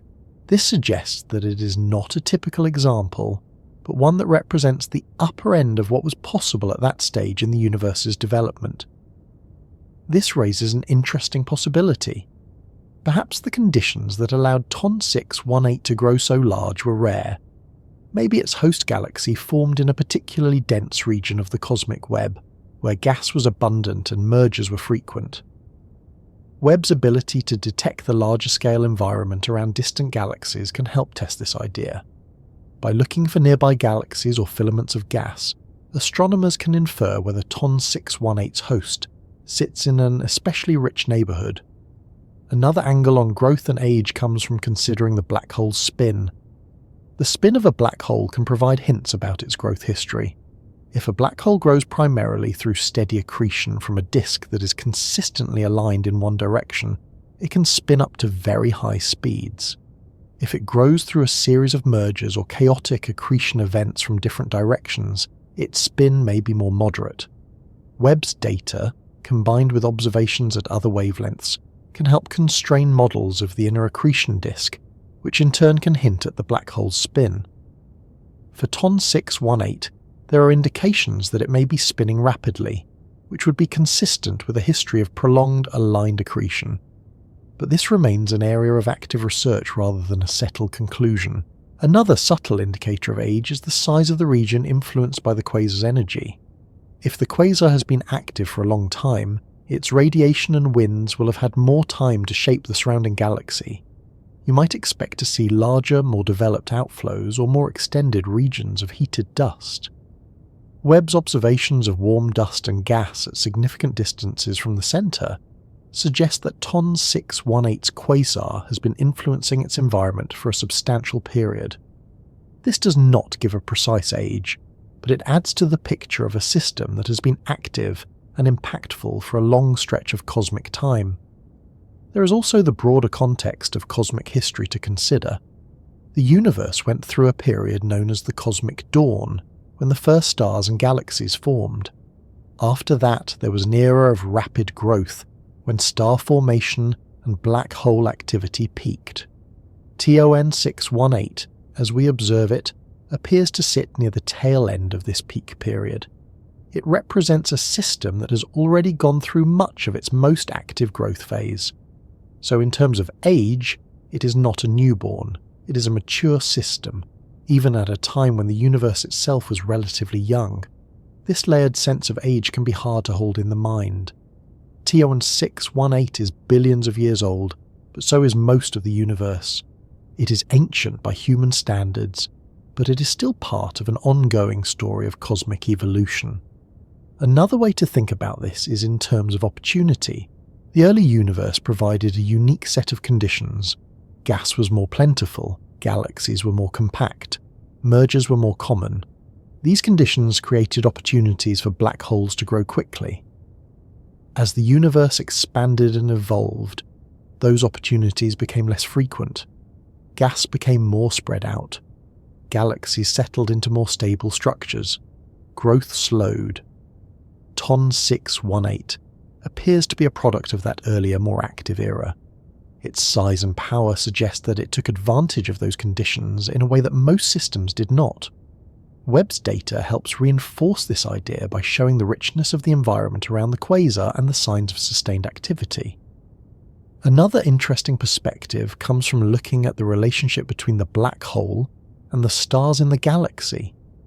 In many systems, the mass of the black hole and the mass of the galaxy's central bulge grow together over time. But TON 618 seems to challenge this pattern. If the black hole is as massive as current estimates suggest, its host galaxy would need to be extraordinarily large to maintain the usual ratio. Webb's observations of the galaxy's infrared light provide a way to estimate its stellar mass more accurately. Early results suggest that the black hole may indeed be ahead of its galaxy in terms of growth. This implies a growth history where the black hole either formed early and grew quickly, or where it experienced particularly efficient feeding, perhaps driven by a series of mergers or by a very favourable position in the cosmic web. This kind of asymmetry adds another dimension to the idea of age. The black hole and the galaxy may not be the same age in terms of developmental stage, even though they formed around the same time. Another clue about growth comes from looking at the variability of the quasar. Changes in brightness can reflect changes in the accretion rate. By monitoring these changes over time, astronomers can infer something about the stability of the feeding process. For TON 618, the variability appears to be relatively modest, which is consistent with a large, massive disk that smooths out short-term fluctuations. This supports the idea of steady, long-term growth rather than a series of violent bursts. Of course, this does not rule out dramatic events in the more distant past. It simply suggests that, at the time we're observing it, the system has settled into a more stable phase. Another layer of interpretation comes from comparing TON 618 to theoretical models of black hole formation. Some models suggest that the first black holes formed from the collapse of very massive pristine gas clouds in the early universe, creating seed black holes that were already quite large. Others suggest that black holes started as remnants of the first stars and grew through accretion and mergers. TON 618's size and early appearance put pressure on models that rely only on small seeds and slow growth.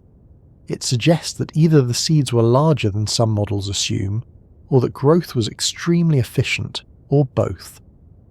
Webb's data on the surrounding galaxy and its environment can help test these ideas by revealing how much gas was available and how the galaxy was structured. There is a quiet sense of scale in this as well. The growth of TON 618 is not just a story about one object. It is a story about the conditions of the early universe, about how matter was distributed, about how galaxies formed, and about how gravity shaped everything that followed. So when we talk about what Webb's data suggests about the growth and age of TON 618, we are really talking about a window into a much larger process. The black hole becomes a kind of marker, a way of tracing the flow of cosmic history. It shows that, given enough time and the right conditions, gravity can gather matter on a scale that seems almost implausible. It shows that the early universe was capable of building structures that still challenge our understanding today. And it shows that, even now, billions of years later, the light from those early structures can still reach us, carrying information about how they came to be. What does an object like this do to our theories? How does it change the way we categorize and understand these extreme regions of space? At a certain point in scientific exploration, an object stops being just an example and starts becoming a problem in the best possible sense of the word. Not a problem because it is confusing, but because it refuses to fit comfortably inside the boxes we have built for understanding. TON 618 sits squarely in that category. Its existence does not overturn everything we know about black holes, but it quietly rearranges the furniture. It forces adjustments, it asks for patience, it changes emphasis, and in doing so it reshapes how black holes are thought about, discussed and modelled across astronomy as a whole. For a long time, black holes were treated as endpoints. A star collapses, gravity wins, a compact object remains. Even when supermassive black holes were discovered at the centres of galaxies, the framing often stayed similar. These were seen as anchors, static features around which galaxies evolved. Important? Yes, but not especially dynamic in a conceptual sense. TON 618 disrupts that framing. It does not behave like a passive anchor. It behaves like a long-term participant in cosmic evolution, one whose growth, energy output and timing cannot be separated from the history of its galaxy or the larger universe around it. That alone shifts the way black holes are understood, from quiet leftovers of collapse to active, evolving systems. One of the first ways TON 618 changes thinking is by challenging assumptions about limits. For years, astronomers worked with the idea that there might be a practical upper boundary on black hole mass, not a hard theoretical wall, but a limit set by available material and feedback. As black holes grow, they release energy. That energy heats surrounding gas, making it harder for more matter to fall in. Growth slows, balance is reached. TON 618 sits uncomfortably close to where that balance was thought to become unavoidable. Its mass suggests that, at least in some environments, black holes can keep growing far longer and far more efficiently than expected. This does not mean the models were wrong. It means they were incomplete. They may describe typical cases well, but they do not capture the full range of what is possible. This pushes black hole science toward thinking in terms of distributions rather than averages. Instead of asking, how big do black holes usually get, the more useful question becomes, under what conditions do black holes get extremely large? That shift matters. It moves attention away from generic growth and toward environmental factors, cosmic timing, and rare but important pathways. Another conceptual change comes from how TON 618 reframes the relationship between black holes and galaxies. For a long time, the idea of co-evolution dominated the conversation. Black holes and galaxies grow together. Their masses track each other. Feedback regulates both star formation and black hole feeding. TON 618 complicates this picture. If its black hole truly outweighs what we would expect based on the mass of its host galaxy, then the relationship between black hole growth and galaxy growth cannot be as rigid as once thought. At least not in the early universe, and not in every case. This does not eliminate the idea of co-evolution, but it loosens it. It suggests that black holes can, under certain conditions, grow ahead of their galaxies rather than alongside them. That possibility has broad implications.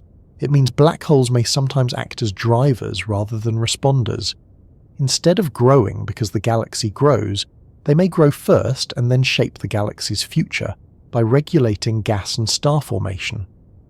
TON 618 provides a concrete example that makes this idea difficult to ignore. Another shift happens in how astronomers think about black hole formation itself. There are multiple proposed pathways for creating the first black holes. Some involve the remnants of the first stars, others involve the direct collapse of massive gas clouds.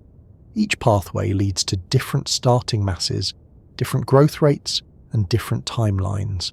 TON 618 strains models that rely only on small initial seeds and gradual growth.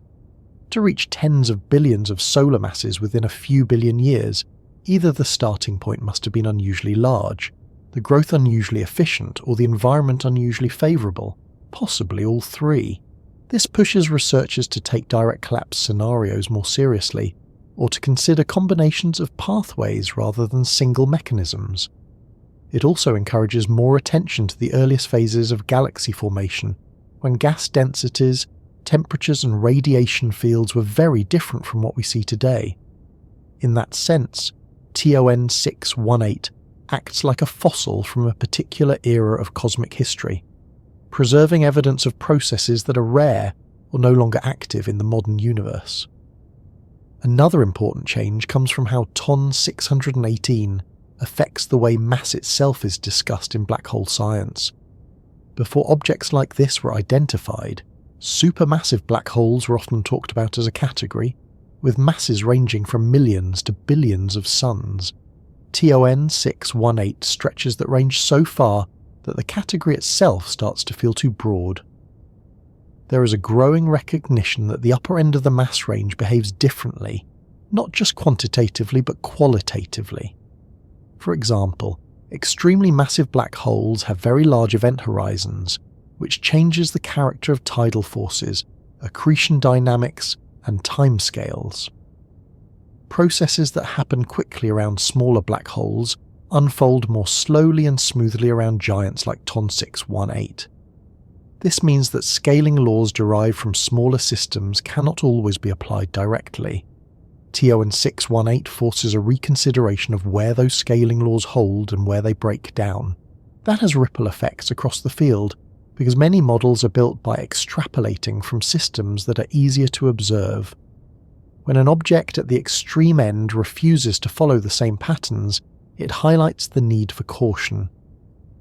Another way TON 618 changes thinking is by altering the role of rarity. In science, rare objects can sometimes be dismissed as oddities, interesting but not representative. TON 618 resists that dismissal because it sits at a boundary that matters for theory. If even one black hole can grow this large, then any comprehensive theory of black hole growth must be able to explain it. Rarity does not reduce importance when the object challenges fundamental assumptions, so TON 618 becomes a constraint. Any model that cannot accommodate it is incomplete. This elevates its status from curiosity to benchmark. Another shift comes from how time is treated in black hole studies. Black holes are often described in terms of their present properties: mass, spin, accretion rate. TON 618 encourages a more explicitly historical view. Its size makes sense only when considered in the context of the early universe. The timing of its growth is as important as the amount of growth itself. This pushes black hole science closer to cosmology, where time and evolution are central. Black holes are no longer just objects in galaxies. They are actors in the history of the universe. That integration deepens the field. It connects black hole studies to questions about reionization, early star formation, and the emergence of large-scale structure. Another important change involves how astronomers think about efficiency. TON 618's luminosity and inferred accretion history suggests that black hole feeding can be remarkably efficient over long periods. This efficiency has implications for how matter behaves under extreme gravity and radiation. It suggests that, under the right conditions, accretion disks can remain stable, structured and productive for extended timescales, even as they channel enormous amounts of mass inward. This challenges older mental pictures of accretion as chaotic or self-limiting. Instead, it points toward accretion as a process that can, in some cases, become self-organizing, maintaining a balance between inflow and feedback that allows growth to continue. That idea has consequences not just for black holes, but for how energy flows through galaxies more generally. TON 618 also changes how astronomers think about observation itself. Because it is so distant and so extreme, everything known about it comes from indirect signals, spectra, infrared emission, subtle shifts in light. This reinforces the idea that black hole science is, by necessity, an interpretive discipline. It relies on inference rather than direct inspection. TON 618 shows both the power and the limits of this approach. It demonstrates how much can be learned from light alone, but it also highlights the uncertainties that remain. That awareness encourages humility in interpretation. It reminds researchers that even the best models are provisional. Another conceptual shift comes from the way TON 618 reframes the meaning of extreme. In popular discussions, black holes are often described as extreme by default. Everything about them seems dramatic, immense gravity, inescapable darkness, violent environments. TON 618 adds a layer to that narrative. It shows that there are degrees of extremeness even among black holes. What seems extreme when compared to everyday experience may turn out to be moderate when compared to the upper limits of what the universe can produce. This encourages more nuanced language and thinking. Instead of treating black holes as a single class of extreme objects, scientists increasingly think in terms of regimes, ranges, and transitions. TON 618 sits in a regime where familiar intuitions about black holes start to fail. Another subtle change involves how black holes are positioned within the story of cosmic structure. For a long time, galaxies were the primary units of structure in astronomy. Black holes were features within galaxies. TON 618 blurs that hierarchy. When a black hole becomes massive enough, its influence rivals that of the galaxy itself. Its energy output can shape star formation, gas distribution, and even the thermal state of intergalactic space nearby. This raises the possibility that, at certain epochs, black holes were among the primary architects of structure rather than secondary components. That idea does not replace galaxies as central players, but it elevates black holes to a more active role. Another change comes from the way uncertainty is treated. TON 618 exists at the edge of measurement. Its mass estimate has a range. Its host galaxy properties are still being refined. Its environment is complex. Instead of seeing this uncertainty as a weakness, black hole science increasingly treats it as a signal of depth. The uncertainties mark where new physics or new observational strategies may be needed. TON 618 acts as a guidepost for where future instruments and theories should focus. In that sense, it shapes not just understanding, but research direction. Another effect is psychological, though no less real. TON 618 shifts expectations. Once you know that black holes can reach this scale, smaller ones feel different. A billion solar mass black hole no longer feels like the ultimate extreme. It becomes part of a broader continuum. This does not diminish the significance of other black holes. It reframes them.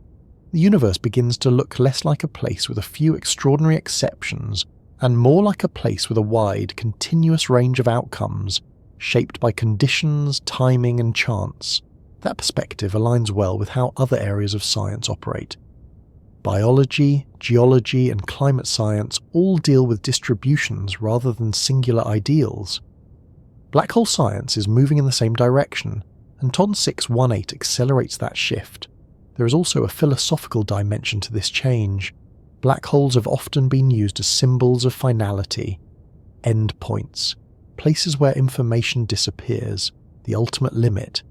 TON 618 complicates that symbolism. It is not an endpoint in the story of the universe. It is part of an ongoing process. It grew, it interacted, it influenced, it continues to change. Seeing black holes as evolving participants rather than static endpoints makes them feel less like cosmic punctuation marks and more like long-running sentences. Another way TON 618 changes thinking is by reinforcing the importance of context. No black hole exists in isolation. Its properties are shaped by its surroundings, its history, and its environment. TON 618 makes this explicit. Its size cannot be explained without reference to the early universe, its host galaxy, and the cosmic web around it. This encourages a more holistic approach to black hole studies, one that integrates galaxy evolution, cosmology, and high-energy physics rather than treating them as separate domains. Finally, TON 618 changes how black holes are taught and communicated. It provides a concrete example that stretches intuition without breaking it. It invites questions rather than closing them.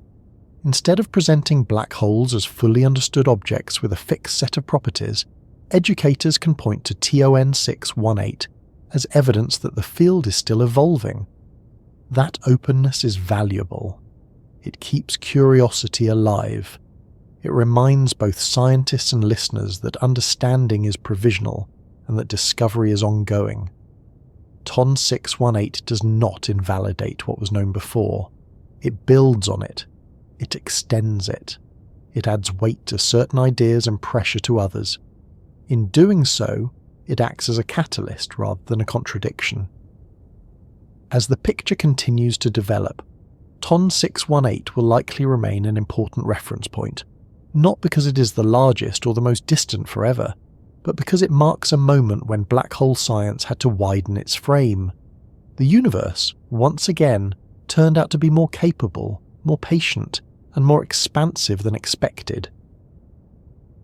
From the quiet vantage point of a small planet circling an unremarkable star, it might seem strange that something as distant and immense as TON 618 could say anything meaningful about where we belong.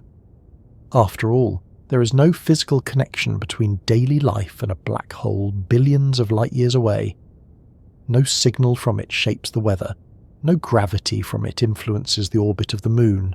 No light from it brightens the night sky in a way that can be seen without instruments. And yet, when discoveries like this enter human awareness, they have a subtle effect that reaches far beyond the realm of astrophysics. They change how the universe is pictured, and in doing so, they change how the observer is placed within that picture. For most of human history, the cosmos was a backdrop rather than a landscape. The stars were lights in the sky, fixed and distant, arranged into patterns that told stories, guided travelers, and marked the passage of seasons. The Earth was the stage. Everything else was decoration. That view began to shift when telescopes revealed that the faint smudges in the night sky were not clouds or imperfections in vision, but entire galaxies, each containing more stars than there are grains of sand on a beach. Suddenly the universe was no longer a small, tidy space with a single central stage. It was a vast, layered environment, and Earth was one location among many. Discoveries like TON 618 push that shift even further. They introduce not just more space, but more depth. Not just more stars, but structures and processes that operate on scales of mass, energy, and time that have no direct parallel in everyday experience. When something like this enters the picture, the sense of center becomes harder to maintain. TON 618 does not sit at the centre of anything that matters to human life. It is not near the Milky Way. It is not near any familiar landmark in the sky. It exists in a distant region of the universe that would look no different from any other patch of darkness without the help of advanced instruments. And yet, through observation and analysis, it becomes part of the same shared map of reality that includes Earth, the Sun, and the galaxies nearby. This is one of the quiet messages such discoveries carry. The universe does not organise itself around human relevance. It does not place its most extreme, most powerful or most massive objects near where we happen to live. They are scattered, shaped by conditions that have nothing to do with observation or attention. From that perspective, place in the cosmos is not about location. It is about relationship. The relationship is not physical in the sense of proximity. It is informational. Light travels, signals carry patterns, instruments collect and decode them, minds interpret what they mean. TON 618 becomes part of human awareness not because it is close, but because the universe allows its history to be read across enormous distances. This changes the idea of what it means to be somewhere in the cosmos. Presence is not just about being in a particular region of space. It is about being part of a network of information exchange that spans the observable universe. From Earth, light from TON 618 arrives after a journey of more than 10 billion years. That light carries with it a snapshot of conditions from a time long before the planet itself was fully formed. So when it is observed, two very different moments in cosmic history overlap in a single act of measurement. In that sense, human observers are not just located in space, they are positioned in time. They stand at a point where signals from many different eras converge.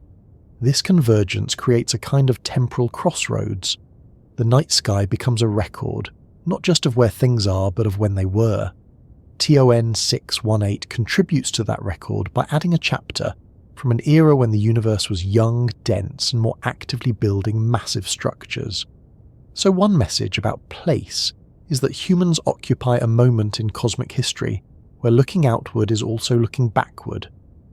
The universe is not a single, unified now. It is a layered collection of pasts, all visible at once. That idea alone can shift perspective. Another way this discovery speaks to place is through contrast. TON 618 represents an extreme of mass and energy. It is one of the largest known concentrations of matter in a single object. Its quasar can outshine entire galaxies. Its gravitational influence shapes the structure of its surroundings on enormous scales. Now compare that to Earth. The planet is small, light, and fragile by cosmic standards. Its gravity is weak compared to that of a star, let alone a black hole. Its influence does not extend beyond its immediate neighbourhood, and yet Earth is one of the few known places where matter has organised itself into systems capable of reflecting on the universe. This contrast highlights a subtle distinction between physical significance and experiential significance. TON 618 is physically significant. It is a major player in the dynamics of its region of the universe. It shapes galaxies and energy flows. Earth, in comparison, is physically insignificant on cosmic scales. But Earth is experientially significant. It is a place where the universe has become aware of itself, at least in a small, localized way. That awareness does not change the mass of TON 618 or the brightness of its quasar. It does not alter the paths of galaxies or the expansion of space. But it does change the meaning of those things, because meaning is not a physical property, it is a relational one. So another message about place is that significance does not always track with size, mass, or power. It can emerge from complexity, organization, and connection. TON 618 also speaks to the idea of rarity. Objects like this are not common. They exist at the upper end of distributions.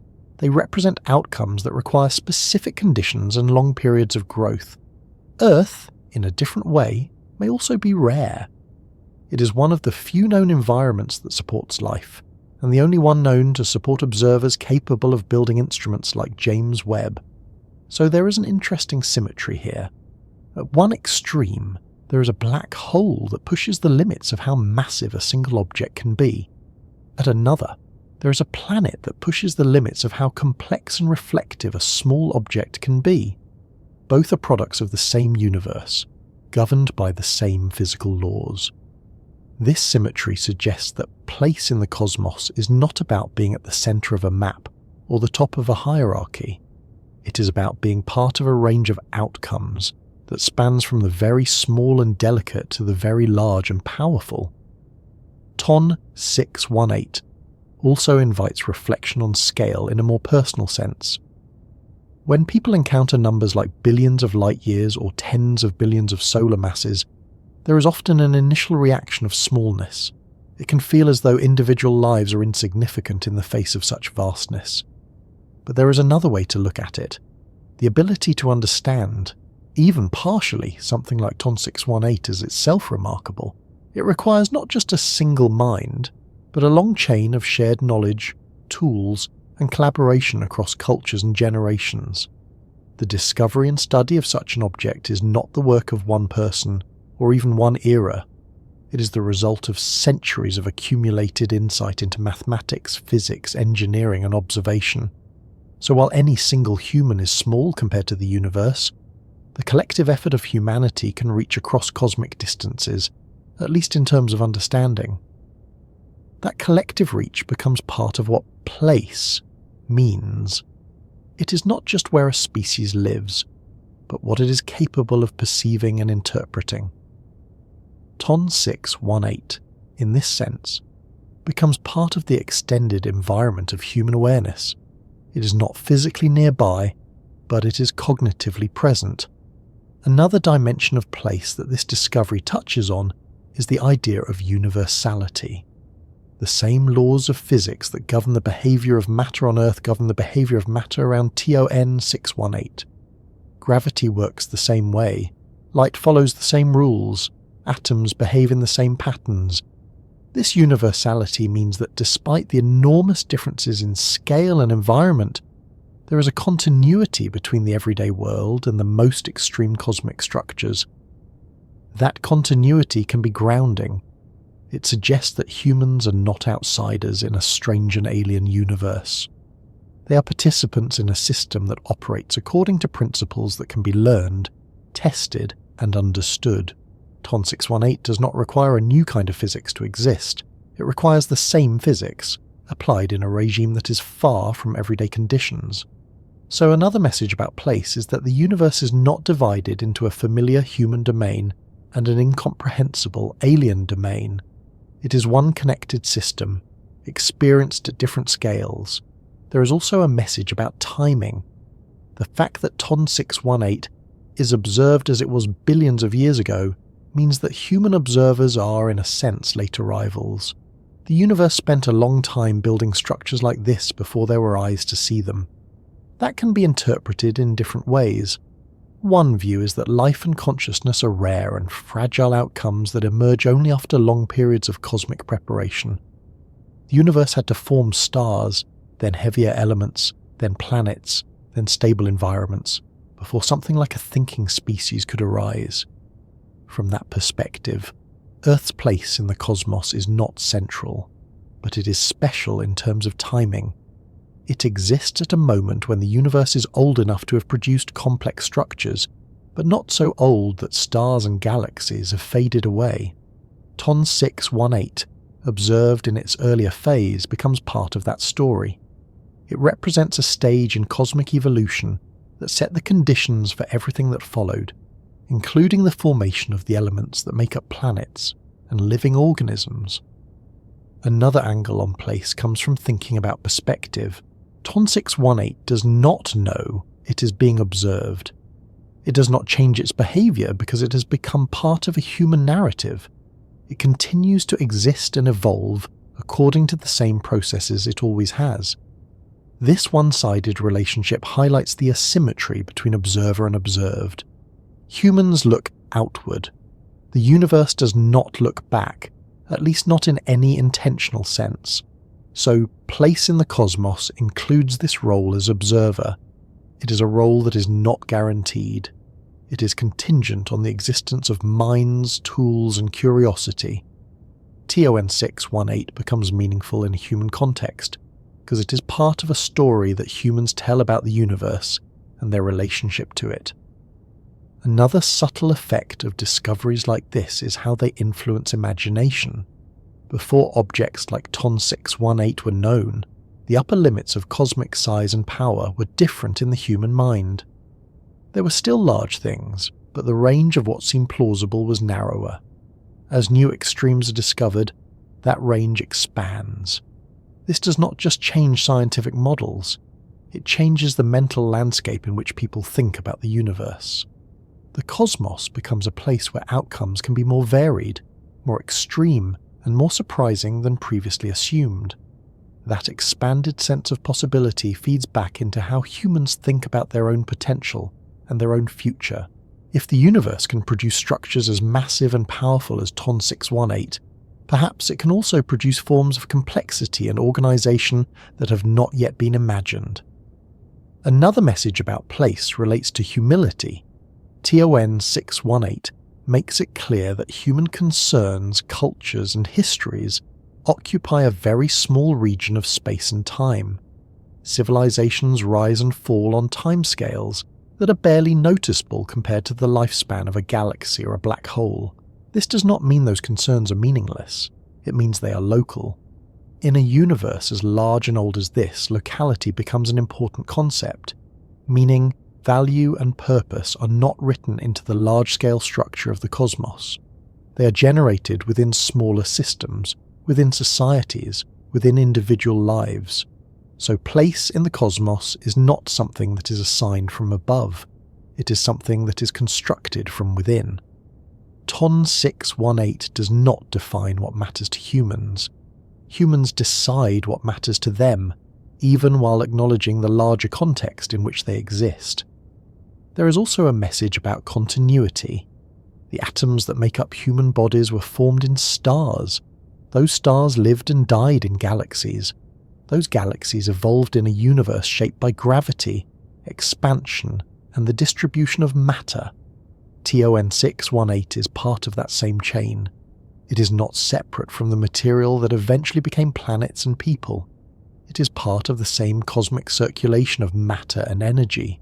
So in a very literal sense, the existence of such a black hole is connected, through long and complex pathways, to the existence of observers. This connection is not direct, but it is real. Another way to think about this is in terms of shared origin. Both TON 618 and Earth trace their history back to the same early universe. They emerge from the same initial conditions shaped by the same physical laws. They represent very different outcomes of that shared beginning. One outcome is a massive black hole at the center of a distant galaxy, shaping its environment through gravity and energy. Another outcome is a small planet with liquid water, a stable climate, and a biosphere capable of producing intelligence. Both are expressions of the same underlying processes. So, place in the cosmos can be seen not as a fixed position on a map, but as a role within a broader pattern of emergence. TON 618 plays one role, Earth plays another. Neither is more cosmic than the other. They are simply different. As this perspective settles in, the discovery of such an extreme object can begin to feel less like a reminder of smallness and more like an invitation to connection. It invites a view of the universe as a network of relationships rather than a hierarchy of importance. From that view, being human in the cosmos means being part of a system that is capable of producing both immense physical structures and intricate patterns of thought and awareness. TON 618 stands as a marker of the first. Human observers stand as examples of the second, and between them lies a vast, continuous landscape of matter, energy, space, and time, all governed by the same quiet rules, all participating in the same ongoing process. As attention gradually turns from this broader perspective back toward the future of discovery, there is a sense that objects like TON 618 are not endpoints in understanding, but signposts. They show where current knowledge stretches thin. They point toward questions that remain open. They guide the design of new instruments, new theories, and new ways of looking. So the place of Ton 618 in the cosmos is not just as a distant giant, it is also as a reference point for curiosity. And the place of humanity in the cosmos, in turn, is not just as a small, isolated observer, but as a participant in a long, unfolding conversation with the universe, one that continues each time a new signal is caught, a new pattern is recognized, and a new question begins to take shape, carrying the story forward rather than bringing it to a close. After spending so much time near the limits of scale, there is a natural pull to move back inward, not toward a specific place, but toward a quieter state of attention. The edge that Ton 618 represents is not a physical boundary you can cross and return from. It is a conceptual edge, where familiar reference points thin out, and the universe begins to feel less like a collection of objects, and more like a continuous unfolding process. Drifting back from that edge does not mean leaving it behind. It means carrying what it revealed into a calmer, more grounded frame of mind. The silence that surrounds Ton 618 is not the absence of activity. It is the absence of immediacy. Everything happening there unfolds on timescales and distances that do not intersect with human senses directly. No sound travels through space. No vibration reaches outward to announce what gravity is doing near the event horizon. There is only light stretched thin by distance and time, arriving softly, billions of years after it was emitted. That delayed arrival is part of the silence. When you consider this, it becomes clear that the universe does not rush to be known. It allows discovery, but only on its own terms. Signals move at fixed speeds, information is limited by distance, patience is built into the structure of reality itself. Ton 618 embodies that patience. It grew slowly, over immense spans of time, gathering matter grain by grain, cloud by cloud, star by star. Its influence accumulated, its presence deepened. There was no single moment when it suddenly became what it is. There was only continuation. That continuity mirrors the way understanding develops as well. No single observation revealed the full picture. No single telescope solved the puzzle. Instead, knowledge arrived incrementally. First a bright point in the sky, then a quasar, then estimates of mass, then refinements, then Webb, adding texture, context, and depth. At each stage, the picture became slightly clearer but never complete. Drifting back from the edge means accepting that incompleteness without frustration. It means recognizing that not knowing everything is not a failure of understanding, but a natural consequence of scale. There is a tendency, especially when dealing with extremes, to look for final statements. The biggest, the farthest, the most massive. But the universe does not seem particularly interested in finality. It produces ranges, not absolutes. It allows records to be broken, categories to stretch, and expectations to shift. Ton 618 may not remain the largest known black hole forever. Somewhere, perhaps even farther away, there may be another that exceeds it. Or perhaps not. The point is not whether this object holds a permanent record. The point is what it reveals about possibility. Carrying the silence with you means letting that idea settle without needing to resolve it. It means allowing space for uncertainty, not as a gap to be filled immediately, but as a condition that invites continued observation. In everyday life, silence is often uncomfortable. It can feel like a pause that needs to be filled, a moment where something should be happening. In the context of the cosmos, silence is the default.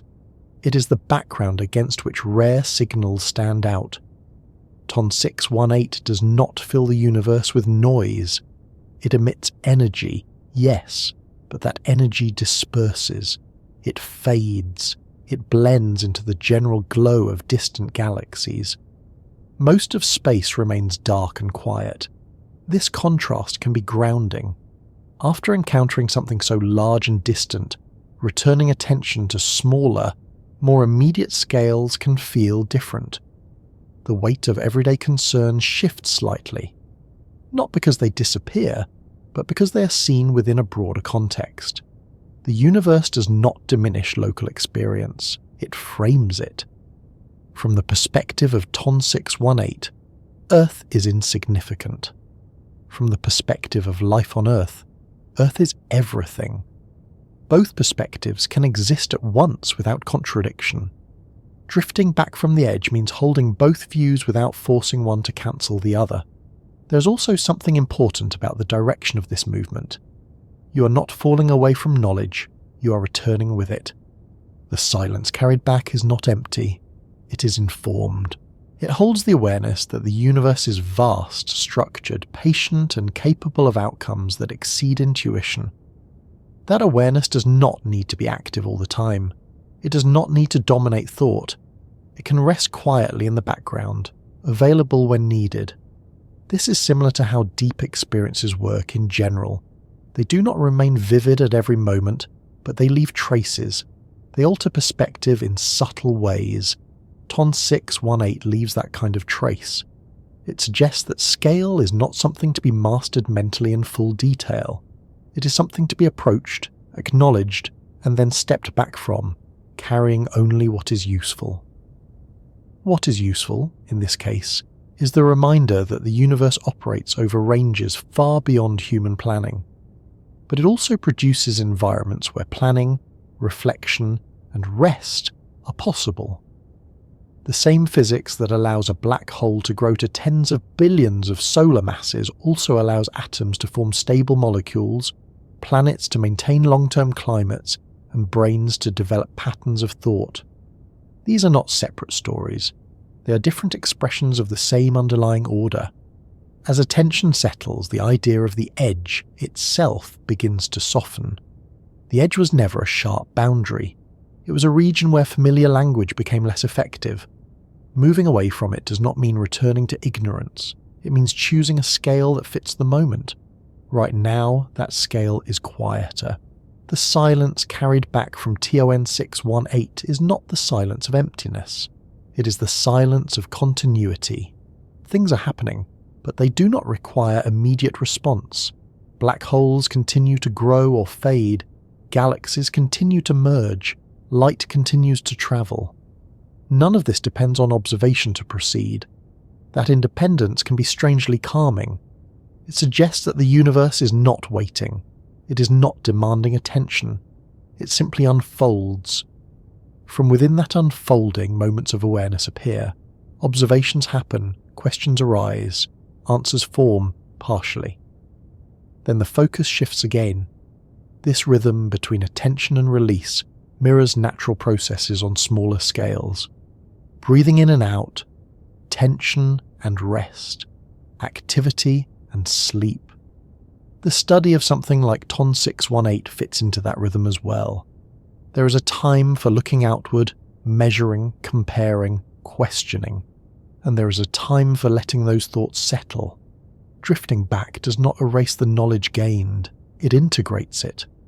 As the mind returns from the far reaches of cosmic scale, the silence remains as a background condition, a reminder that not everything needs to be resolved, categorized, or concluded. The universe does not offer neat endings, it offers continuity. Ton 618, for all its size and power, is not a conclusion to the story of black holes. It is part of a distribution, part of a process, part of an era. Understanding that can take pressure off the need for closure. There is always more to observe. There are always refinements to be made. New instruments will gather new data. Models will shift.